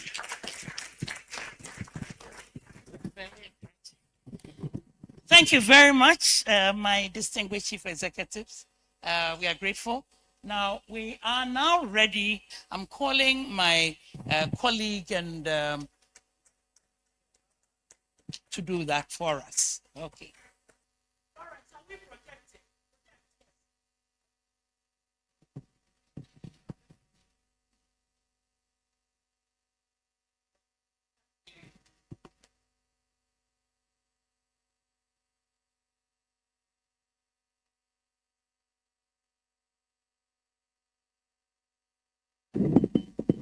Good afternoon, everyone. Thank you, Auntie Esther, for this opportunity. Honorable Minister, Honorable Deputy Chairman for the occasion, stand on all legs of this urban forum. One message has emerged with remarkable consistency. That is that the following recommendations were made. The first is that we need to make political leadership and attitudinal change the foundation of the implementation of this policy as well as the strategy. Implementation must be driven by sustained political leadership and accompanied by deliberate efforts to promote discipline, productivity, patriotism, and responsibility. Political and administrative leaders must model the change expected of citizens, while citizens must also comply with planning requirements, manage waste responsibly, and protect public infrastructure, waterways, green buffers, and open spaces. We also need to translate the national frameworks into integrated local plans and budgets. MMDAs must urgently incorporate the new frameworks into their medium-term development plans, spatial plans, annual action plans, and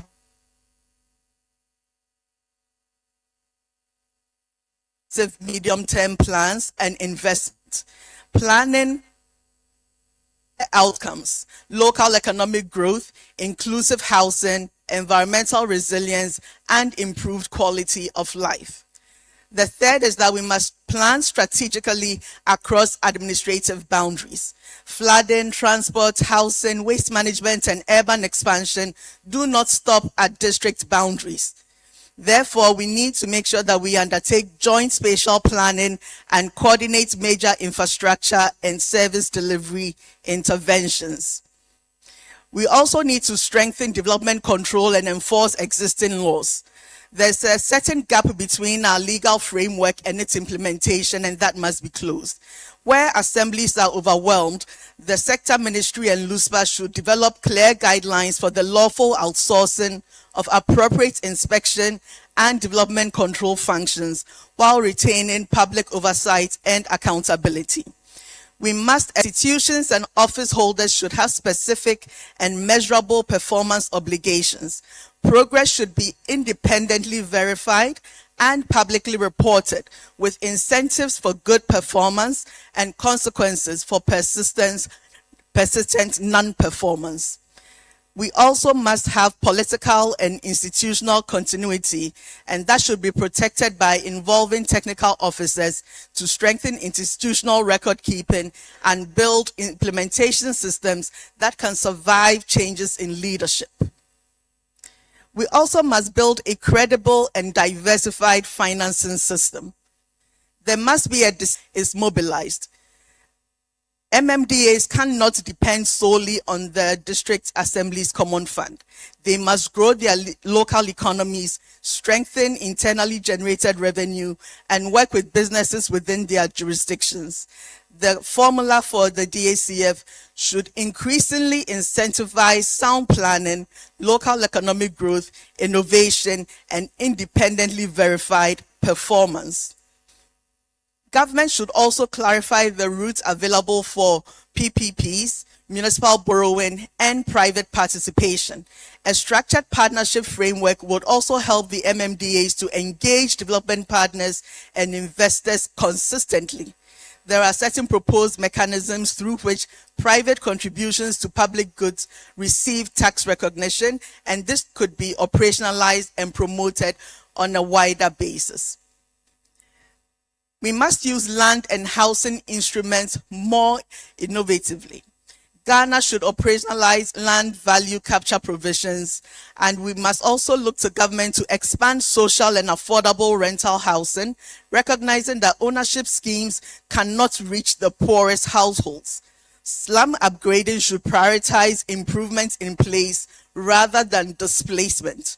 Residents should be treated as partners who contribute savings, land, labor, data, and local knowledge. Traditional authorities, faith-based organizations, civil society, and community groups should be mobilized to support secure tenure, housing, and basic services. We must also make Ghana's cities greener and more resilient. Waste should be treated as a resource. Segregation must begin at the point of generation and be supported by effective collection. Spatial plans must protect wetlands, waterways, parks, green buffers, and other common goods. Preventive investments in drainage, planning, and enforcement will generally cost less than repeated emergency responses to avoidable disasters. We must create one trusted urban data and learning system. Government institutions should stop producing different data sets for different reporting channels. Rather, we should invest in one harmonized and trusted body of urban data for planning, budgeting, financing, and accountability. That data should be openly accessible through dashboards, maps, spatial databases, and public reports. The overarching recommendation of the forum is therefore clear, that we must connect policy to plans, plans to finance, finance to accountable delivery, and delivery to measurable improvements in people's lives. Different outcomes will require a fundamentally different culture of implementation. Thank you. Pardon? Amazing. Thank you so much. I hope this reflects the sentiments we've expressed over the past 2 days. Is it adequate? Is it acceptable? Akest, are you satisfied? Okay. Let me catch somebody over there. Yeah, the gentleman from Lands Commission, are you satisfied? Okay. Claire, are you satisfied? Okay, him. Ohidi, are you satisfied? You're not satisfied, are you satisfied? Okay, great. So I believe this is it. Honorable Minister, I want to invite the Honorable. Thank you very much. I was actually very pleased to hear one of the recommendations which I've been making for so long, and I'm happy to see that it's gaining traction here, which is the privatization of certain functions of the assembly, such as permitting and construction control. It's been done in other places, but I always wonder why we haven't thought about that, especially when it's clear that we lack the capacity in-house. You go to South Africa, one of the reasons they have very efficient spatial planning is that a lot of those functions are privatized. And so I hope we'll take that on board. Now, naturally coming from the National Development Planning Commission, I must situate everything within a national context. As I stand here, we are grappling with a kind of a paradox for Ghana. I don't know if you heard the term middle income trap. How many of you have heard about that? Where Ghana is stuck in a middle income trap for the last 16 years. And we are trying to, what we are now thinking about is how to get out of it. And we have between 30 and 50 years to do that. And a lot of the causes are ultimately local, just like this one. So I'm very happy that they've all been treated. Yesterday, I said that when I became chairman, one of the first things I did was to have a national tour to try and understand why we keep planning and not getting enough development. So I covered all the 16 regions. We dealt with the 261 assemblies and came up with 3 modules that pretty much explain this mystery or paradox. Of course, we have the plans, but then with plans, you need effective and efficient and responsive institutions. we realize that our institutions are either dormant or ineffective, non-responsive. The key element of that is leadership. We thought, among other things, that we should professionalize leadership. It's not enough to appoint or elect people. These days, leadership and management are science, and we need to introduce people to those things. We don't do that, and you cannot just improvise your way through life. Yesterday, I also talked about the soft issues of development. Usually, we all went to school. They don't teach that. You won't see the term soft issues in an economics textbook. But once you begin to practice, you see that. And so for us, we've developed something called New Values, New Society. There are 12 different areas based on the directive principles of state policy. If you have not read the directive principles of state policy, I encourage you to do that. I call it this, but we've already engaged the National Commission for Civic Education and ISD. So the issue of attitudinal change and all those things will be taken care of within the larger context. And then there's the issue of resources. Where do we get the resources from? It always comes up. There are different types of resources: human resources, material resources, financial resources, and time. I picked since the beginning, so we should respect that. But financial resources go to a very fundamental problem that creates a kind of paradox. What the Assembly's capacity to do that? Unfortunately for us, our problems are so profound that we simply cannot generate enough money to finance development domestic. And it's the only country in Africa I know of where local governments send money back to the central government every year because they couldn't spend it. We have the opposite, where we don't. Ghana is very, very low. Land disputes. There used to be complaints, there were land disputes. They give the loan to set up land banks to deal with that. So why have these things persisted? Is because of low, weak institutions. And then lastly, what we are developing, so there are drifts here and there, but we can also leverage that. So we're working with KPMG. They will ultimately work with us for us to then begin to tap into the bond market for us to do that. And then lastly, what the commission itself has to contribute. There's enough blame to go around. The commission has been remiss in the past in the sense that we focus mostly on sectoral planning. Now we are actually going to set up a division for infrastructure and spatial planning to work with LUSPA and also that. But the reason why we've not been able to translate them is because of weak institutions. And weak institutions often depend on strong leadership for organizing this very critical event, and hopefully we'll be able to follow up on that for the preparation of one. Thank you very much. Thank you, Dr. Nimoy Thompson. Always inspirational, always patriotic, and always on point. At this point, Honorable Minister, my instructions are that the Honorable Deputy Minister will make the closing remark, but it's at your pleasure, sir. All right. Yes. So, Madam, I invite you. Yes, indeed. Yes, indeed. Yes, indeed. So, Madam, I invite you to take the podium. Give the woman. Thank you very much, Auntie Esther.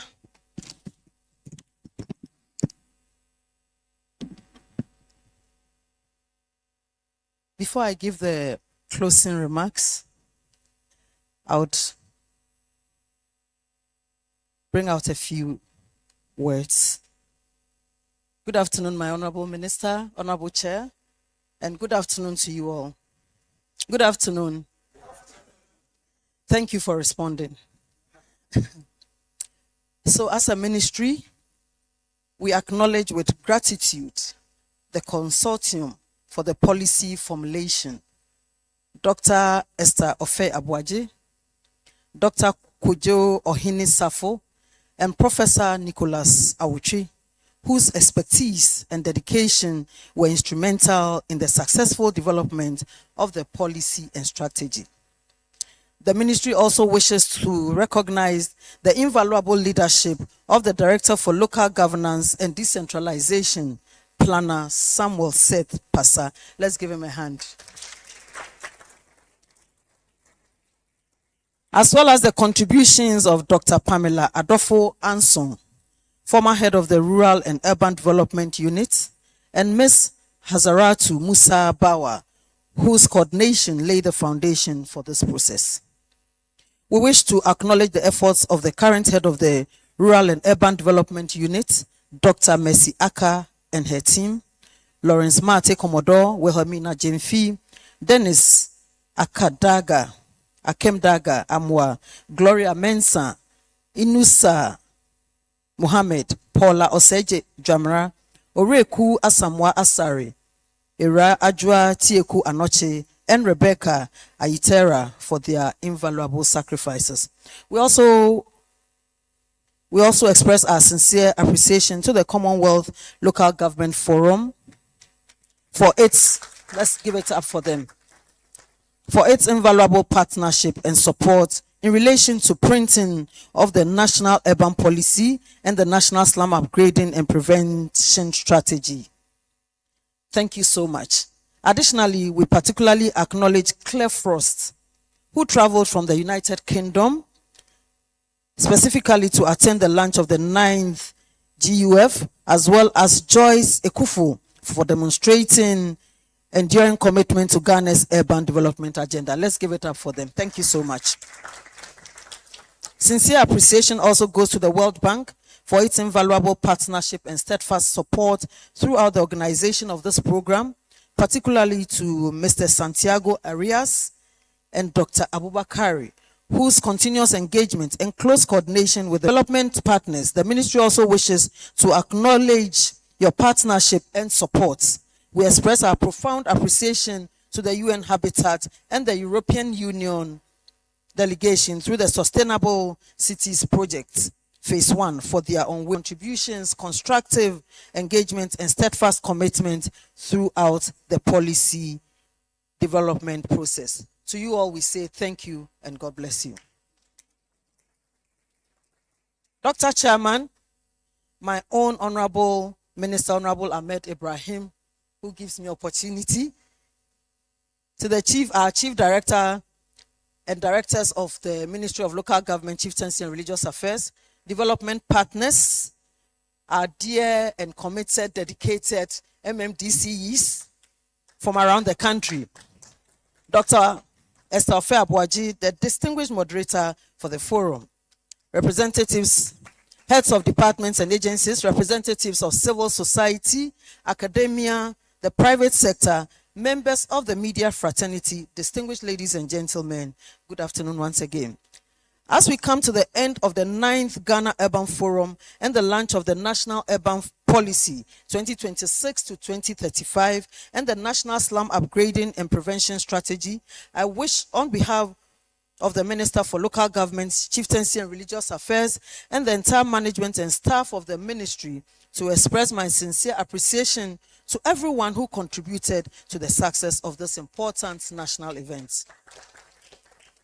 Over the past 2 days, we have engaged in open, honest, and forward-looking discussions about the future of Ghana's towns and cities. We have reflected on the opportunities created by urbanization, acknowledged the challenges that continue to affect our communities, and most importantly, explored practical solutions that can help us build inclusive, resilient, and sustainable cities for all Ghanaians. The discussions have reminded us that urban development is not only about buildings, roads, and physical infrastructure. It is about people. It is about creating livelihoods, improving housing, expanding access to basic services, protecting the environment, strengthening local economies, and ensuring that no one is left behind. Indeed, this 2-day session has largely touched and brought out a lot of thought-provoking issues that requires attention by all stakeholders. The launch of the National Urban Policy and the National Slum Upgrading and Prevention Strategy marks the beginning of a new chapter in Ghana's urban development journey. These are not documents that should remain on our shelves. And I repeat, these are not documents that should remain on our shelves. They are national commitments that must guide our planning, investments, and actions over the next decade.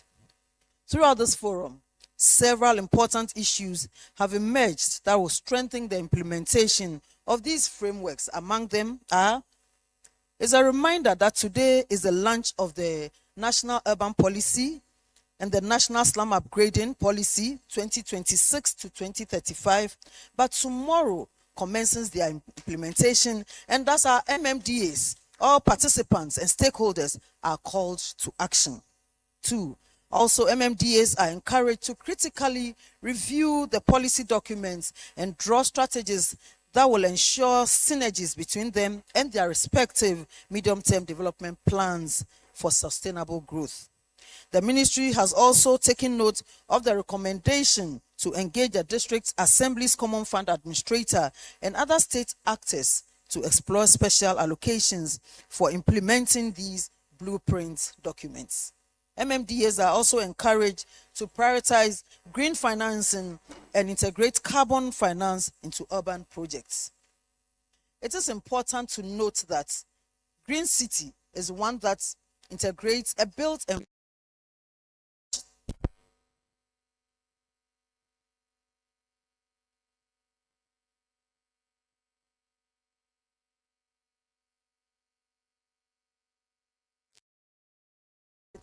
from the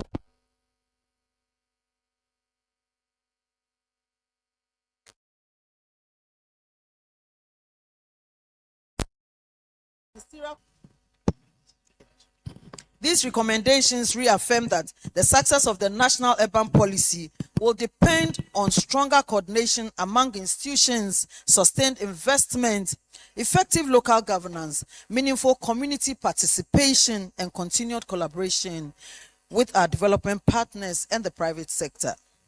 The Ministry of Local Government, Chieftaincy and Religious Affairs has carefully noted the recommendations made during this forum. We are committed to working with all relevant ministries, departments, and agencies, and most importantly, metropolitan, municipal, and district assemblies, national authorities, and also enough to translate these recommendations into concrete actions. To our dear Honorable Metropolitan, Municipal, and District Assemblies, as Chief Executive Development Plans, annual budgets, and day-to-day decision making, the real impact of these policies will be measured not by the quality of the documents, but by the improvements our citizens will experience in their daily lives. To our development partners, we express our profound gratitude for your continued technical and financial support. Your partnership has been instrumental in bringing us to this important milestone, and we look forward to strengthening this collaboration as we move into it. Your role remains indispensable. Sustainable urban development can only be achieved when communities are active participants in shaping the future of the places where they live. As government continues to pursue its broader development agenda, including improved infrastructure, climate resilience, local economic development, digital transformation, and the 24-hour economy, the National Urban Policy provides and more livable cities for all Ghanaians. Let us therefore leave this forum with renewed commitment and shared responsibility. The conversations held here, our investments, and above all, our actions. It is our expectation that with collective commitment, the implementation of this policy and strategy for local government, chieftaincy, and religious affairs, I wish to thank every participant, facilitator, speaker, organizer, sponsor, and development partner for making this forum a success. Together, let us continue to reset Ghana's urban future by future generations. Thank you all for coming, and may God bless us all, and may God bless our homeland, Ghana. Thank you, and God bless you.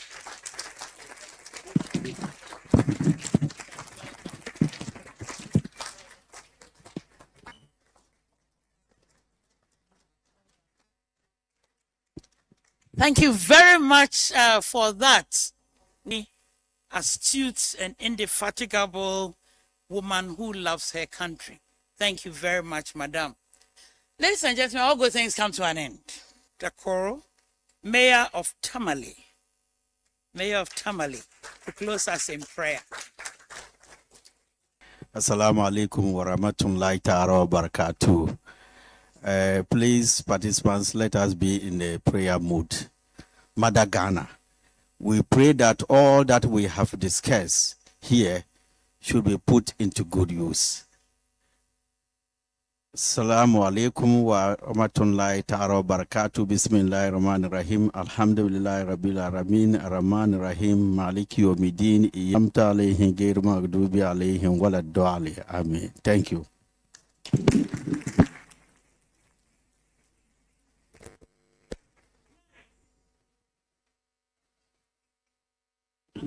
This mic over to Director Pasak. Or maybe, no, as Mercy Gloria. As Mercy Gloria. Madam Khan, come and get your mic. Goodbye, everybody. Thank you very much, ma'am. Okay. Sorry, Mom. Yeah. A few announcements for all of us. We are getting from the Secretariat that we are doing lunch outside of this space. So please, to help us locate where lunch is happening. The other announcement also is after lunch, we would have some packages to pick up here.